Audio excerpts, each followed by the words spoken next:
Canaan ദേശത്തോട് ഏറ്റവും അടുത്ത് കിടന്ന സ്ഥലമായിരുന്നു കാദേശ്.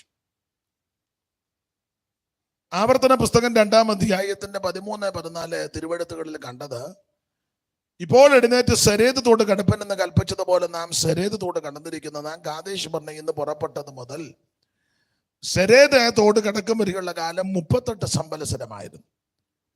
അതിനിടയിൽ യോദ്ധാക്കളാകുന്ന തലമുറയൊക്കെയും യഹോവ അവരോട് സത്യം ചെയ്തതുപോലെ പാളയത്തിൽ നിന്ന് മുടിഞ്ഞുപോയി. അവർ മുടിഞ്ഞു തീരുന്നത് വരെ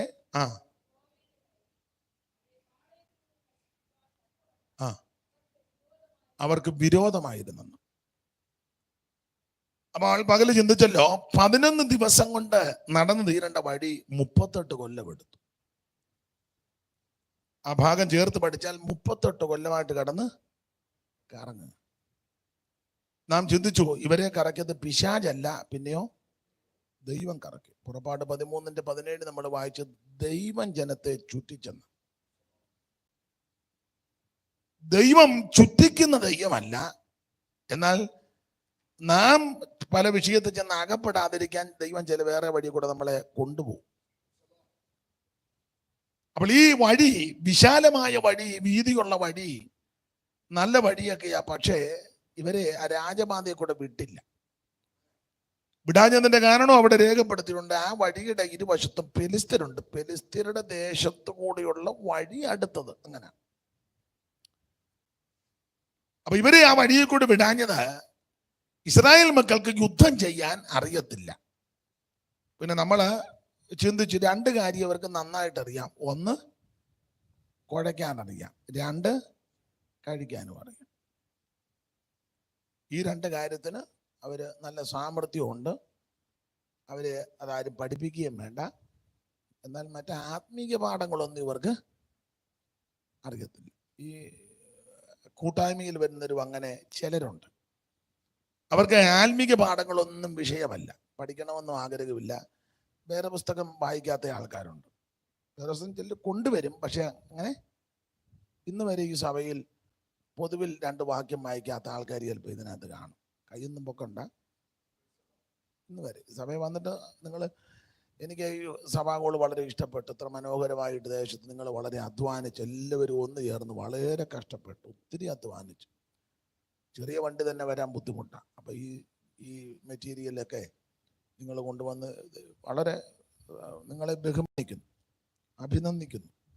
ദൈവദാസനോട് ചേർന്ന് നിങ്ങൾ പ്രവർത്തിച്ചു, ദൈവം കരുണ ചെയ്തു. ഇത് വളരെ നന്നായിരിക്കുന്നു, മനോഹരമായിരിക്കുന്നു.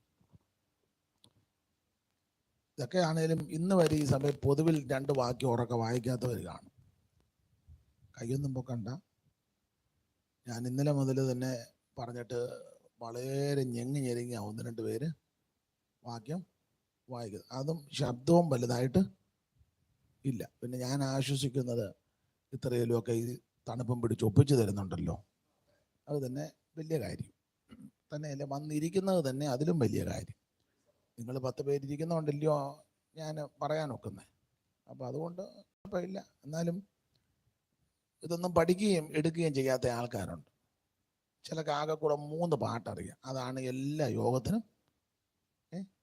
നിങ്ങൾ സഭയിൽ വന്നിട്ടേ നല്ലൊരു സഭായോഗം തുടങ്ങാൻ പോവുക. ഏത് സ്ഥലമാണെന്ന് ഞാൻ പറയത്തില്ല. അപ്പം സഭായോഗം അങ്ങോട്ട് തുടങ്ങുക. അപ്പോൾ ഉപദേശി ഈ ഏരിയയാ കുറച്ച് നാൾ മുമ്പാണ് പറഞ്ഞ് നമുക്ക് പ്രാർത്ഥിച്ച് സഭായോഗം ആരംഭിക്കാം. പ്രാർത്ഥിച്ചു. അപ്പോൾ ഉപദേശി പറഞ്ഞൊരു പാട്ട് പാടിയാട്ട് സഭായോഗം അങ്ങോട്ട് തുടങ്ങുക. ഉടനെ ഒരാൾ പാട്ടുക, ആകാശ ലക്ഷണങ്ങൾ കണ്ടോ കണ്ടോ, സഭായോഗം ആരംഭിക്കുക. ഞാൻ പിന്നെ ഒന്നും മിണ്ടിയില്ല, മിണ്ടിയിട്ടും വലിയ കാര്യമൊന്നും. അപ്പോൾ ഒരു സഭായോഗം ആരംഭിക്കുമ്പം ആ പാട്ട് തെറ്റാന്നല്ല, അതല്ല പാടേണ്ടത്. ഒരാരാധന ആരംഭിക്കുമ്പോൾ ദൈവത്തെ മഹത്വപ്പെടുത്തുന്ന പദങ്ങളും പ്രയോഗമുള്ള പാട്ട് പാടണം. എന്താ ചിലത് വിശ്വാസിക്കും വകതിരിവില്ല, ഉപദേശിക്കും വകതിരിവില്ല. ചില സഭകളിൽ സെക്രട്ടറി ഉണ്ട്, യാതൊരു വെളിവുമില്ല. ചിലത് ട്രഷറുണ്ട്, കാശെണ്ണാന്നല്ലാതെ ഇവനെ കൊണ്ട് കാശിന് ഗുണമില്ല. അപ്പൊ ഇത് പറഞ്ഞു കൊടുക്കണ്ടേ അറിയാത്തവർക്ക്. ഒരാരാധന സഭായുഗം ആരംഭിക്കുമ്പോൾ ആ പാട്ട് തെറ്റാന്നല്ല, ആ പാട്ടല്ല ആ സന്ദർഭത്തിൽ. ഞാൻ 1-2 പാട്ട് തരാം. അറിയാൻ മേലെങ്കിൽ ഇന്ന് നാളെ ഞാനിവിടെ ഉണ്ടല്ലോ, ഞങ്ങളെല്ലാവരും ഉണ്ട്. അപ്പോൾ നിങ്ങൾ 1-2 പേര് വന്നിരിക്കുകയാണെങ്കിൽ ഞങ്ങൾക്കറിയാവുന്നത് പോലെ ഇതിൻ്റെ ട്യൂണും പറഞ്ഞു തരാം. ഇവിടെ ജെയ്സന് ഹാർമോണിയം വായിക്കുന്നയാൾ വളരെ ചിട്ടയോടെ പഠിച്ചയാളും കഴിവുള്ളയാളാണ്. അദ്ദേഹം എല്ലാ വാദ്യോപകരണങ്ങളും വായിക്കുന്നയാളാണ്. എൻ്റെ കണക്കും താളവും കൃത്യവും എല്ലാം അറിയാം. ഇപ്പോഴും പഠിച്ചുകൊണ്ടിരിക്കുക. അങ്ങനെ ഇരിക്കുന്നെങ്കിലും പമ്മി ഇരിക്കുന്നെങ്കിലും നല്ല കഴിവുള്ള ഒരു മാന്യ സഹോദരന്. ഹാർമോണിയം വായിക്കാനറിയാം, മൃദംഗം വായിക്കാനറിയാം, തബല വായിക്കാനറിയാം. എന്നൊരാൾ പറഞ്ഞാൽ തബല അടിക്കുന്ന പയ്യനെ, തബല അടിക്കുകയല്ല തബല, അതിൽ പ്രയോഗമുണ്ട് കേട്ടോ. തമ്പേറ് കൊട്ടുന്ന സഹോദരൻ, തമ്പേറ് കൊട്ടുകയല്ല, തമ്പേറ് വായിക്കുക. നമ്മൾ പിന്നിലടുത്ത് അങ്ങ് കൊട്ടുക, തമ്പേറ് വായിക്കുക. സ്തോത്രം. അപ്പം ജെയ്സൺ അതെല്ലാം അറിയാം. അദ്ദേഹം പാട്ടും പാടും, അതെല്ലാം പഠിച്ചയാളാണ്. അപ്പം നിങ്ങൾക്ക് അയ്യോ ഞങ്ങൾക്ക് പാട്ടറിയത്തില്ലായിരുന്നു, തുടങ്ങുന്ന പാട്ട് ഏതാ, നിർത്തുന്ന പാട്ട് ഏതാ, അപ്പം അത് ഇപ്പോൾ ഇന്നും നാളെ ഉള്ളത് കൊണ്ട് ഇത് പറഞ്ഞു തരാം, അവരോട് ചേർന്ന് പഠിപ്പിക്കും. അപ്പം അങ്ങനെ ചെയ്യും. ഞാൻ പോകുന്നിടത്തൊക്കെ ഇങ്ങനെ പറയാറുണ്ട്. അറിയത്തില്ല, അറിയാത്ത കാര്യം പറയണ്ടേ, ഉടനെ മുഖം അങ്ങ് വല്ലാതായല്ലോ. സ്തോത്രം. അതോ ഞങ്ങൾ ഈ പാട്ടൊക്കെ പാടുന്നുള്ളൂ, പാസ്റ്റർ ഏൽപ്പിച്ച കാര്യം ചെയ്തേച്ചങ്ങ് പോയാൽ മതി, ഉടക്കുണ്ടാക്കരുത്. അതെ, നമുക്കത് പിന്നീട് ചിന്തിക്കാം. അപ്പോൾ ശ്രദ്ധിക്കുക, ഈ ഫെലിസ്തീനയുടെ ദേശത്തു കൂടിയുള്ള വഴി അടുത്തതാ. 2 വശവും രാജപാതയ, 2 വശവും ഫെലിസ്തീനുണ്ട്. ഇവർക്ക് യുദ്ധം അറിയത്തില്ല. അപ്പോൾ യുദ്ധമറിയാത്ത ഇവര് ഈ രാജപാതയെ കൂടെ പോകുമ്പോൾ പതിയിരിക്കുന്ന ഫെലിസ്തീന് കയറി അറ്റാക്ക് ചെയ്യും. ഇവർക്ക് യുദ്ധം അറിയാത്തത് കൊണ്ട് ഇവര് പേടിച്ച് തിരിച്ചോടി മിസ്രയീമിൽ ചെല്ലും. അത് വരാതിരിക്കാൻ ദൈവം ഇവരെ ആ വലിയ വഴിയിൽ കൂടെ കൊണ്ടുപോയില്ല, എളുപ്പ വഴിയിൽ കൂടെ കൊണ്ടുപോയില്ല. നാം ഇങ്ങനെ വായിക്കുന്നു, ചെങ്കടലിന് അരികെയുള്ള മരുഭൂമിയിൽ കൂടി ദൈവം ജനത്തെ ചുറ്റിച്ചു. ഒന്നാമത്തെ കാരണം അതാ. രണ്ടാമത്തെ കാരണം ആ പ്രിയ സഹോദരി പകല് പറഞ്ഞു, ഫറവോനെയും സൈന്യത്തെയും ചെങ്കടലിൽ താക്കണം. കാരണം കുഞ്ഞുങ്ങൾ, എബ്രായ കുഞ്ഞുങ്ങളെ കൊന്നതാണ്, അന്നേ കുറിച്ച് വെച്ചിരുന്നതാണ്. സ്തോത്രം. അപ്പൊ അത് ഈ വഴിയെ കൂടെ കൊണ്ടുപോയാലേ എവര് പുറകെ വരുള്ളൂ.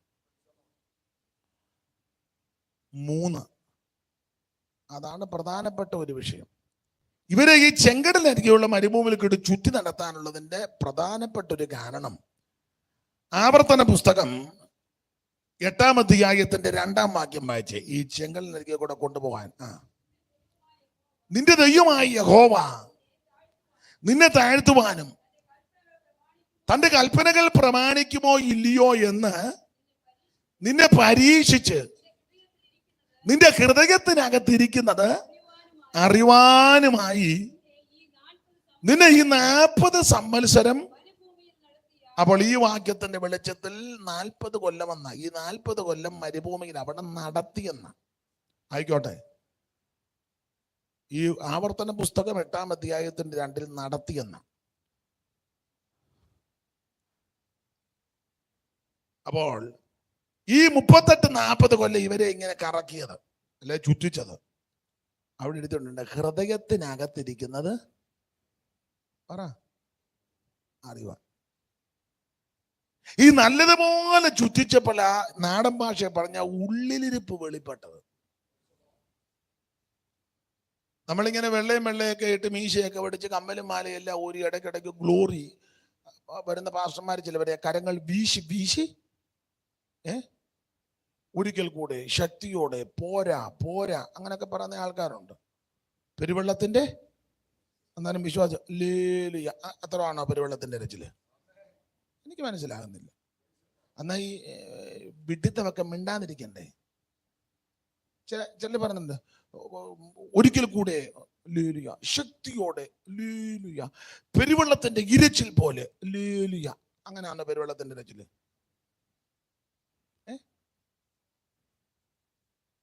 തകർത്ത ഇടിമുഴക്കം പോലെ. ലേലുയ. അങ്ങനെയാണോ തകർത്ത ഇടിമുഴക്കം? എനിക്ക് തോന്നുന്നില്ല. നിങ്ങൾക്ക് മനസ്സിലാകാഴിയാണോ അതോ? ആട്ടെ, ഞാൻ ഒന്നും പറയുന്നില്ല. ദൈവത്തിന് മഹത്വം. അപ്പൊ ഇവരുടെ ഉള്ളിലിരിപ്പ് വെളിപ്പെടാനാ ഇവരെ കറക്കിയത്. ഒന്നുകൂടെ വാക്യം വായിച്ച്, ആവർത്തനം 8:2. നിന്റെ ദൈവമായ യഹോവ നിന്നെ താഴ്ത്തുവാനും തന്റെ കൽപ്പനകളും ചട്ടങ്ങളും പ്രമാണിക്കോ ഇല്ലയോ എന്ന് നിന്നെ പരീക്ഷിച്ച് നിന്റെ ഹൃദയത്തിനകത്തിരിക്കുന്നത് അറിവാനുമായി. അപ്പൊ ഹൃദയത്തിനകത്തിരുന്ന് ഇരിക്കുന്നത് അറിയണമെങ്കിൽ നല്ലതുപോലെ ചുറ്റിക്കണം.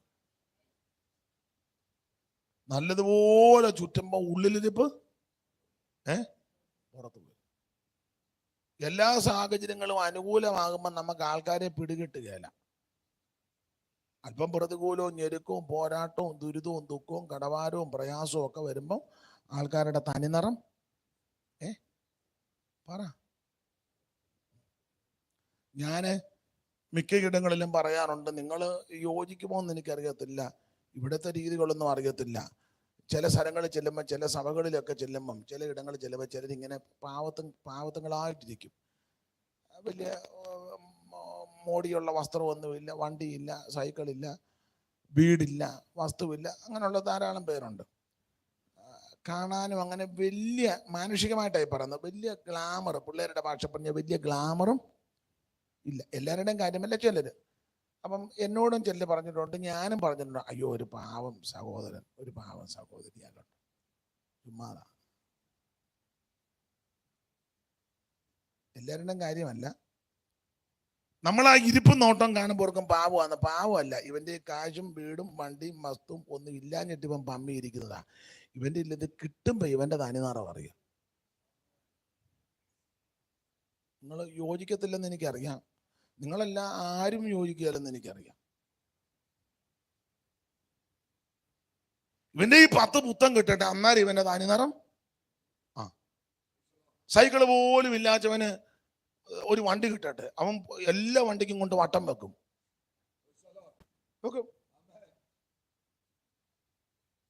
ചുമ്മാ പോകുന്ന വണ്ടിക്ക് അവൻ കയറി പിള്ളേർ പറഞ്ഞ കേട്ടെ വാല് കൊണ്ട് അടിച്ചേക്കാൻ.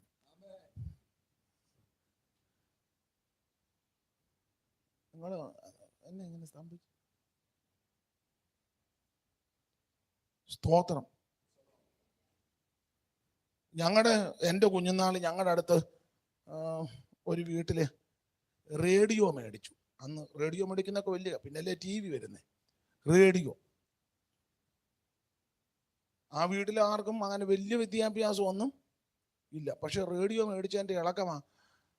വൈകിട്ടൊരു 8 മണിയാകുമ്പോൾ ഇംഗ്ലീഷ് വാർത്ത.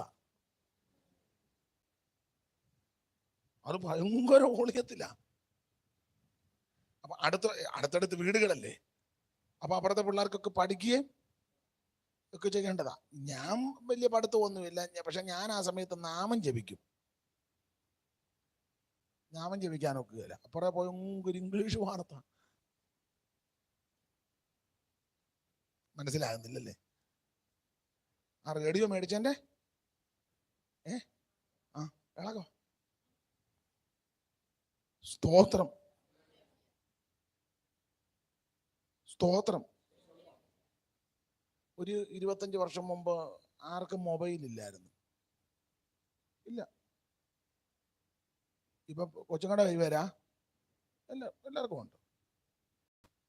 അപ്പൊ ആരംഭ സമയത്തൊക്കെ മൊബൈൽ മേടിച്ചു വരിക, നിങ്ങൾ ശ്രദ്ധിച്ചിട്ടുണ്ടോ?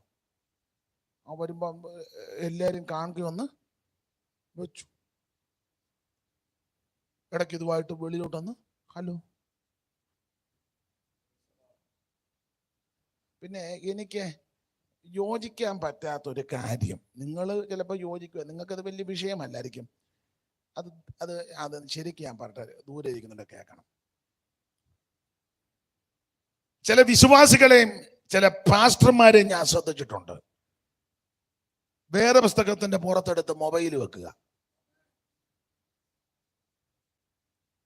താള് പറന്നു പോകാതിരിക്കാൻ മൊബൈൽ എടുത്ത് ശ്രദ്ധിച്ചിട്ടുണ്ടോ? അത് പാടില്ല. മൊബൈല് കൊള്ളുക നല്ല പറഞ്ഞത്. മൊബൈൽ ആവശ്യമാ, ടാബ് ആവശ്യമാ, അതൊക്കെ ആവശ്യമാണ്. പക്ഷെ അത് ശരിയല്ല. ആരാധനയ്ക്ക് വന്നാണ് ബൈബിള് വെച്ചു, അതിന്റെ പുറത്തോട്ട് ഞാൻ ശ്രദ്ധിക്കാറുണ്ട്. ചിലര് എന്നെ ഒരിക്കലെ ഒരു ഉപദേശി ശാസിച്ചെന്ന് പറഞ്ഞാൽ നല്ലതുപോലെ ശാസിച്ച്. അന്ന് ഞാൻ നിർത്തി. ഞാൻ അങ്ങരുടെ കൊങ്ങായിക്ക് പിടിക്കാനൊന്നും പോയില്ല. ഞാന് ഗൾഫിൽ ചെന്നപ്പോഴേ ഒരു ദൈവദാസൻ രാജധാനിയില് അടുത്ത ദിവസം എന്നെ വിളിച്ചു. അപ്പൊ ഞങ്ങള് യോഗത്തിന് അങ്ങോട്ടിരിക്കുക. എൻ്റെ അപ്പുറം അടുത്ത് അദ്ദേഹം ഇരിക്കുക. അപ്പൊ ഞാൻ ചെയ്തത് തെറ്റാ. അപ്പൊ അന്ന് ഞാൻ പാൻറ്റാ ഇട്ടത്, പാൻറ്റും ജിബ്ബ തന്നെ. അപ്പൊ പാൻറ്റും ജിബ്ബ. അപ്പൊ ഈ മുഴങ്കാലല്ല ഇരിക്കുന്നത്. എൻ്റെ അപ്പുറം അദ്ദേഹം ഇരിപ്പുണ്ട്. യോഗം അങ്ങോട്ട് ആരംഭിച്ച് അല്പം കഴിഞ്ഞപ്പോൾ നന്നായിട്ട് ആരാധിച്ചു. അപ്പം വിയർത്തു. അപ്പൊ ഞാൻ ഈ തൂവാല എടുത്ത് തുടച്ച് ബൈബിളിന്റെ മേളിലോട്ട് തന്നെ അങ്ങ് വെച്ചു. ഞാൻ കാണിച്ച തെറ്റാ.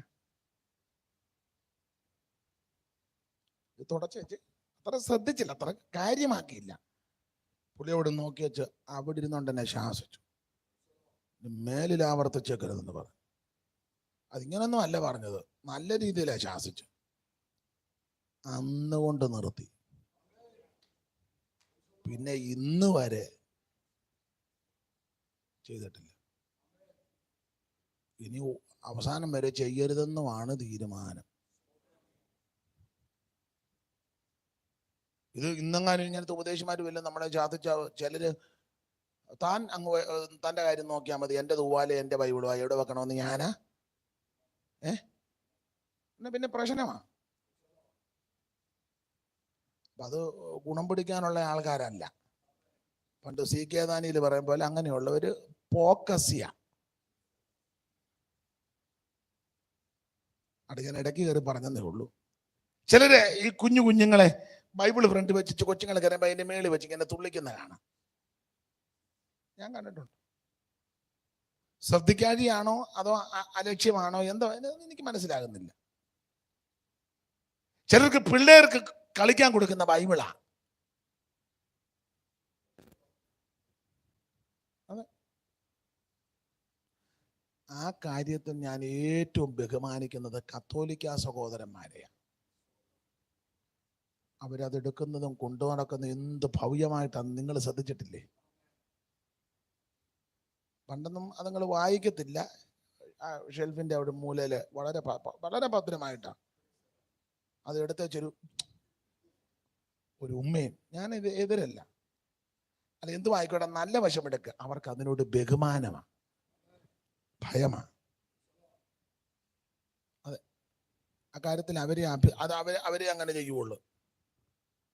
നമ്മുടെ ആൾക്കാർ ബൈബിളുമായിട്ട് വരുന്നതും പോകുന്നതും കണ്ട പണ്ട് കുചേലൻ പോയതുപോലെ സ്കൂളിൽ പഠിച്ചു. കുചേലൻ പണ്ട് പോയത് അറിയാമോ? പഠിച്ചല്ലേ, പുരാണ കഥയല്ലേ, സ്കൂളിൽ പഠിച്ചതാ. 10 വരെ പോയതാന്നാ രാവിലെ എന്നോട് പറഞ്ഞ്. അപ്പോൾ അത് പഠിച്ചു കാണും. ഞാനും അവിടം വരെ പോയതാ. എങ്ങനെ പോയി?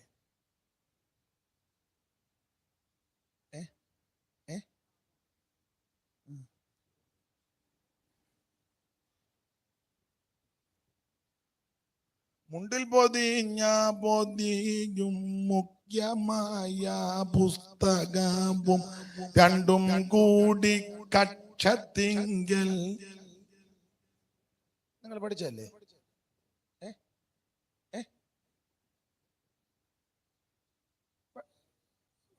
പാഠപുസ്തകം എറണാകുളം ജില്ലയിൽ വന്നില്ലേ? അല്ല, എനിക്ക് മനസ്സിലാകുന്നില്ല. ആ പാഠപുസ്തകം ഇങ്ങോട്ട് വിട്ടില്ലേ? മുണ്ടിൽ പൊതിയും മുഖ്യമായ പുസ്തകവും രണ്ടും കൂടി കക്ഷത്തിങ്കലൂക്കിക്കൊണ്ട്. കുചേലൻ അങ്ങനെ പോയത് എന്ന് പറഞ്ഞാൽ ചില സഭായത്തിന് വരുന്നത് കുചേലൻ വരുന്നത് പോലെ. ഇടയ്ക്ക് കയറി ഇത്രയും പറഞ്ഞതേ ഉള്ളൂ. അത് പറയേണ്ടത് അത്യാവശ്യമായതുകൊണ്ടാണ്. പല ഇടങ്ങളിലും ദൈവമക്കൾ വളരെ നമുക്കത് കാണുമ്പം ബുദ്ധിമുട്ടാണ്. എനിക്ക് ബുദ്ധിമുട്ടാണ്, നിങ്ങൾക്ക് എങ്ങനെയാണെന്ന് എനിക്ക് അറിയാൻ മേലെ ഇത് വളരെ പ്രയാസമായിട്ട് തോന്നും. ആട്ടെ, ആ ഭാഗം അങ്ങ് വിടുക. അപ്പൊ ഇവര് ഹൃദയത്തിനകത്തിരിക്കുന്നത് അറിവാനായി ഇവരെ ഈ 40 കൊല്ലം വിട്ട് കറക്കും. 40 കൊല്ലം ഉള്ളിലിരിപ്പ് അറിയാൻ. നമ്മുടെ ഹൃദയത്തിനകത്തൊക്കെ ഒത്തിരിയും കാര്യങ്ങൾ ഇരിപ്പുണ്ട്. അതാ ഞാൻ മുമ്പേ പറഞ്ഞ പോയിന്റ്. ചിലരുടെ ഇരിപ്പ് നോട്ടം കണ്ടാൽ നമ്മൾ പറയും പാവമാണ്. പാവമല്ല, കാശും ചക്രവും പുത്തനും കഴിവില്ലാഞ്ഞിട്ട് പമ്മി ഇരിക്കുക. ഇത് കിട്ടിക്കഴിയുമ്പോ ഇവന്റെ അതാണ് എത്ര കേസുകൾ, എത്രയോ കേസുകൾ. ഒന്നുമില്ലാത്തവർക്കൊക്കെ എന്തെങ്കിലും കിട്ടിക്കഴിയുമ്പോൾ അവരുടെ അഹങ്കാരവും, അതെ, ഭയങ്കര അഹങ്കാരമാണ്. ഞാൻ സുവിശേഷ വേലക്കാരി തന്നെ ചിലരെ എടുക്കാനുണ്ട്. ഈ സുവിശേഷ വേലക്കാരി ചിലരുടെ ധാരണ ഇവരുടെ കഴിവ് കൊണ്ടും മിടുക്കും, ഞാൻ എന്നെയും കൂടെ പ്രതിയാക്കുക, എന്നെയും കൂടെ നമ്മുടെ കഴിവ് കൊണ്ടും മിടുക്കുകൊണ്ടും കിട്ടിയതാന്ന്. അല്ല, ദൈവത്തിന്റെ കരുണയാ. അതെ, ആ കാറിലുള്ള ഇരിപ്പും പോക്കും, ആ ബുള്ളറ്റിലുള്ള പട്ടപട്ടാന്നടിച്ചും അമിട്ട് പൊട്ടി വരുന്നത് പോലെ വരുന്നത്. ആ പോക്കും ഒക്കെ കണ്ടാൽ ഓർക്കും ഇവർ ഏതാണ്ട് വലിയ അംബാനിയുടെ അളിയനാന്നുള്ള രീതിയിലാ മാനുഷികമായിട്ടേ. ഇതെല്ലാം ദൈവമക്കൾ തരുന്ന നന്മയാ. അത് ദൈവത്താൽ സംഭവിക്കുന്നതാണ്. ദൈവം ഓരോരുത്തരും ഒരുക്കി. അപ്പൊ ഇത് കിട്ടും തോറും, മേടിക്കും തോറും, പ്രാപിക്കും തോറും കുറച്ചുകൂടെ വിധേയപ്പെട്ടോണം. അതെ, ഞാൻ എല്ലാവരെയും ഒന്നും പറയത്തില്ല. ഈ ഇവിടുത്തെ ദൈവദാസിയെ പരിചയപ്പെട്ടു, വളരെ മാന്യമായിട്ട് ഇടപെടുന്നു, ദൈവം അനുഗ്രഹിക്കട്ടെ. എന്നാൽ ചില പാസ്റ്റേഴ്സിന്റെ ഭാര്യമാരെ ചിലരെ പേരൊന്നും പറയത്തിന് അറിയാം, എന്തോ ഒരു അഹങ്കാരമാണെന്നറിയാമോ? അതെ, പാസ്റ്റർ അമേരിക്കയിലോ പേർഷ്യയിലോ 2 വട്ടം പോയിട്ട് വന്ന പാസ്റ്റർ അന്നെ പിന്നെ പറയേ വേണ്ട. കൊച്ചമ്മ എല്ലാവരോടും മിണ്ടുകയില്ല, എല്ലാവർക്കും കൈ കൊടുക്കുകയില്ല. ആ മുടിയെല്ലാം ഒന്ന് പൊക്കിക്കെട്ടി ഇങ്ങനെ ഈ ടെമ്പോയി കച്ചി കൊണ്ടുപോകും പോലെ ഒരു ബാഗും. അത് തെറ്റാന്നല്ല, ബാഗ് നല്ലത് വേണം, ഡ്രസ്സ് നല്ലത് വേണം, കണ്ണട നല്ലത് വേണം, ചപ്പല് എല്ലാം ഞാനത് അംഗീകരിക്കുന്നയാളാ. പക്ഷെ ഈ ചില സഹോദരിമാരുടെ, എല്ലാവരുമല്ല, ചിലർ എന്താ ഇത് ഞങ്ങളുടെ ഏതാണ്ട് കഴിവുകൊണ്ട്, അങ്ങനെ ഒത്തിരി നന്മ പ്രാപിച്ചവർ ഒത്തിരി വിധേയപ്പെട്ടോണം. ചില സഭകളിൽ എല്ലാവരോടും ചിലരും മിണ്ടുകയല്ല. ഒച്ചമ്മയ്ക്ക് ഇഷ്ടമുള്ള 3-4 പേര് ഉണ്ട്, അവരുമായിട്ടാ കുച്ചു കുച്ചു കുച്ചു കുച്ചു കുച്ചു കുച്ചു. അപ്പൊ ഇവരുടെയൊക്കെ ധാരണ ഏതാണ്ട് ഇവര് അതുകൊണ്ട് വലിയ സ്തോത്രം. വേദപുസ്തകത്തിൽ വേറൊരു വിഷയത്തോട് ബന്ധപ്പെട്ട അതിലൊരു പ്രയോഗമുണ്ട്, അധികം വാങ്ങിച്ചവൻ അധികം കടംപെട്ടിരിക്കുക. ഇതൊന്നും നമ്മുടെ കൈമെടുക്ക് കൊണ്ടോ സാമർത്ഥ്യം കൊണ്ടല്ല, ദൈവത്തിന്റെ കരുണയാ. സ്തോത്രം. അപ്പൊ ചിലരുടെ ആ അഹംഭാവവും അഹങ്കാരവും, സ്തോത്രം. ആട്ടെ, ഞാൻ ഇടയ്ക്ക് പറഞ്ഞതേ ഉള്ളു, അങ്ങ് വിടുക. അപ്പൊ ഈ 38-40 കൊല്ലമിട്ട് കറക്കാൻ കാര്യം ഉള്ളിലിരിപ്പ് വെളിപ്പെടാനാ. നമ്മുടെ ഹൃദയത്തിനകത്തൊക്കെ ഒത്തിരി ആവശ്യമില്ലാത്ത കാര്യങ്ങളിൽ ഇത്രയും വലിപ്പം ഉള്ളെങ്കിലും നാശമല്ല ഇതിനകത്തിരിക്കുക. ദുശ്ചിന്തയും പകയും പിണക്കവും കോപവും ക്രോധവും ഈർഷ്യയും ജാരശങ്കയും ഇതെല്ലാം അകത്തിരിക്കുക. തമ്മിൽ മിണ്ടത്തില്ല, സ്നേഹിക്കുന്നില്ല, വഴക്ക്, അലോഗ്യം, കുശുമ്പ്, ഇതൊക്കെ അതൊന്നും പാടില്ല. നല്ല ഹൃദയമായിരിക്കണം. ഈ ഉപവാസ പ്രാർത്ഥന കഴിയുമ്പോൾ ഒന്നുകൂടെ കൃപാവരം അധികം പ്രാപിച്ചില്ലെങ്കിലും സ്വഭാവത്തിന് മാറ്റം വരണം. അത് അത്യാവശ്യമാണ്. കഞ്ഞിയും വെള്ളം കുടിക്കാതെ 21 ഇരുന്നേച്ച് സ്വഭാവം പിന്നെയും കഠിനപ്പെടുക എന്നല്ലോ, വെറുതെ ഇരിക്കുക. ഞാൻ ഉപവാസത്തിനെതിരില്ല, ഞങ്ങളും 21 ദിവസം ഉപവാസമായിരുന്നു, ഞായറാഴ്ച അത് കയറുന്നത്. സ്തോത്രം. ഉപവസിക്കണം, കൂടെ കൂടെ ഉപവസിച്ച് പ്രാർത്ഥിച്ചോണം. ശരീരത്തിന്റെ സ്ഥിതിയും ദൈവ നടത്തിപ്പ് വരുമ്പോൾ ഉപവസിച്ച് പ്രാർത്ഥിച്ചോണം, അത് ശ്രദ്ധിച്ചു. പക്ഷെ ഓരോ പ്രാർത്ഥന കഴിയുമ്പോഴും വരം പ്രാപിക്കുന്നതിലുപരി സ്വഭാവത്തിന് മാറ്റം വരണം. പിന്നെ യാതൊരു കാര്യവുമില്ല. സ്തോത്രം. പൂർണ്ണകൃതജ്ഞ സേവ വേണം ദേവജാതന്, പരിപൂർണനാകുവാൻ ഇത് വേണ്ടതാണോ? പൂർണ്ണ ഹൃദയ സേവ വേണം ദേവജാതന്. പരിപൂർണനാകുവാൻ ഇത് വേണ്ടതാണോ?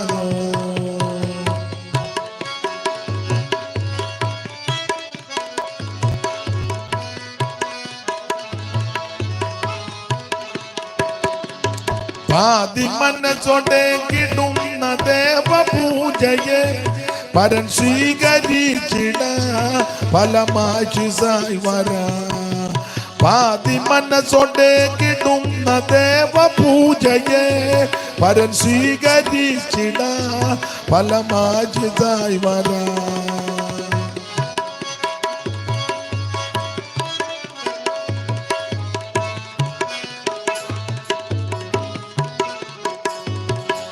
പൂർണ്ണ ഹൃദയ സേവ വേണം ദേവജാതന്.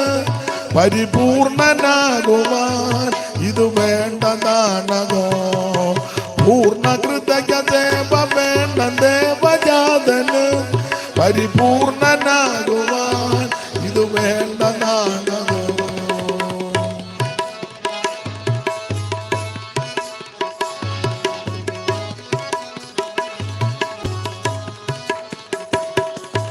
അപ്പൊ നമ്മുടെ ഹൃദയം നന്നാകണം.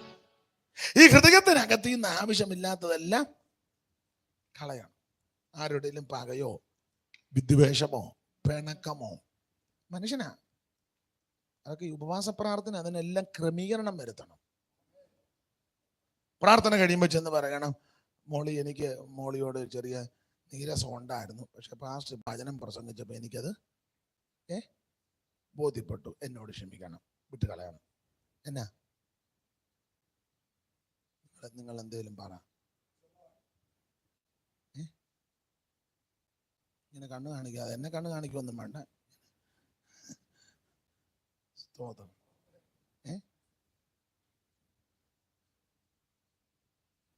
നിങ്ങൾക്ക് ആരോടും കുഴപ്പമൊന്നുമില്ലല്ലോ.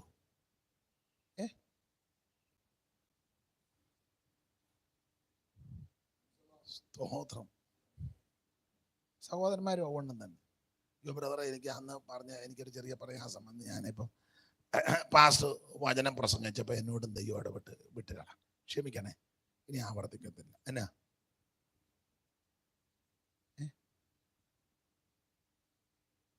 നിങ്ങൾ എന്തേലും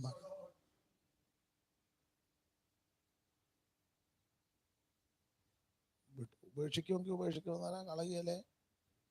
കളയത്തില്ലെന്ന് പറഞ്ഞാൽ അതിന് വേറെ പരിഹാരം ഞാൻ തരാനാ. സ്തോത്രം. നമ്മുടെ ഹൃദയം നന്നാകണം. ഈ പ്രാർത്ഥന കഴിയുമ്പോൾ സ്വഭാവത്തിന് മാറ്റം വരണം. അല്ലെ പിന്നെ പ്രാർത്ഥന ഭയങ്കര ഉണർവാന്നാ പറഞ്ഞു. ഭയങ്കര തമ്പേർ 2 എണ്ണം തല്ലി പൊട്ടിച്ചു, 1 എണ്ണം കെട്ടി തൂക്കിയിട്ടിട്ടുണ്ട്. പാട്ടുകാരൻ ഇവിടുത്തെ പിള്ളേരെ ഏക്കാഞ്ഞിട്ട് വെളിയിൽ നിന്ന് ആൾക്കാരെ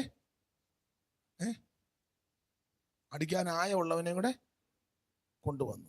ഓളിയം പോരാഞ്ഞിട്ട് വേറെ 5000 വീണ്ടും ഇറക്കി, 7 ബോക്സും കൊണ്ടുവന്നു. ഞാൻ എതിരല്ല, ഭയങ്കര പാട്ടും മേളവും. പക്ഷെ ഒരെണ്ണത്തിന്റെ സ്വഭാവത്തിന് ഉപവാസം തിരുന്നതിന്റെ തലേന്ന് പിന്നെയും പ്രശ്നം. ഒരാൾ പറഞ്ഞ് നമുക്ക് ബിരിയാണി കൊടുക്കാം, മറ്റവൻ പറഞ്ഞ് ചോറ് കൊടുക്കാം, ഓരോരുത്തരും പറഞ്ഞ് ബിരിയാണിയും ചോറും കൊടുക്കാന്ന്. ഞാൻ ഇനി സഭയെ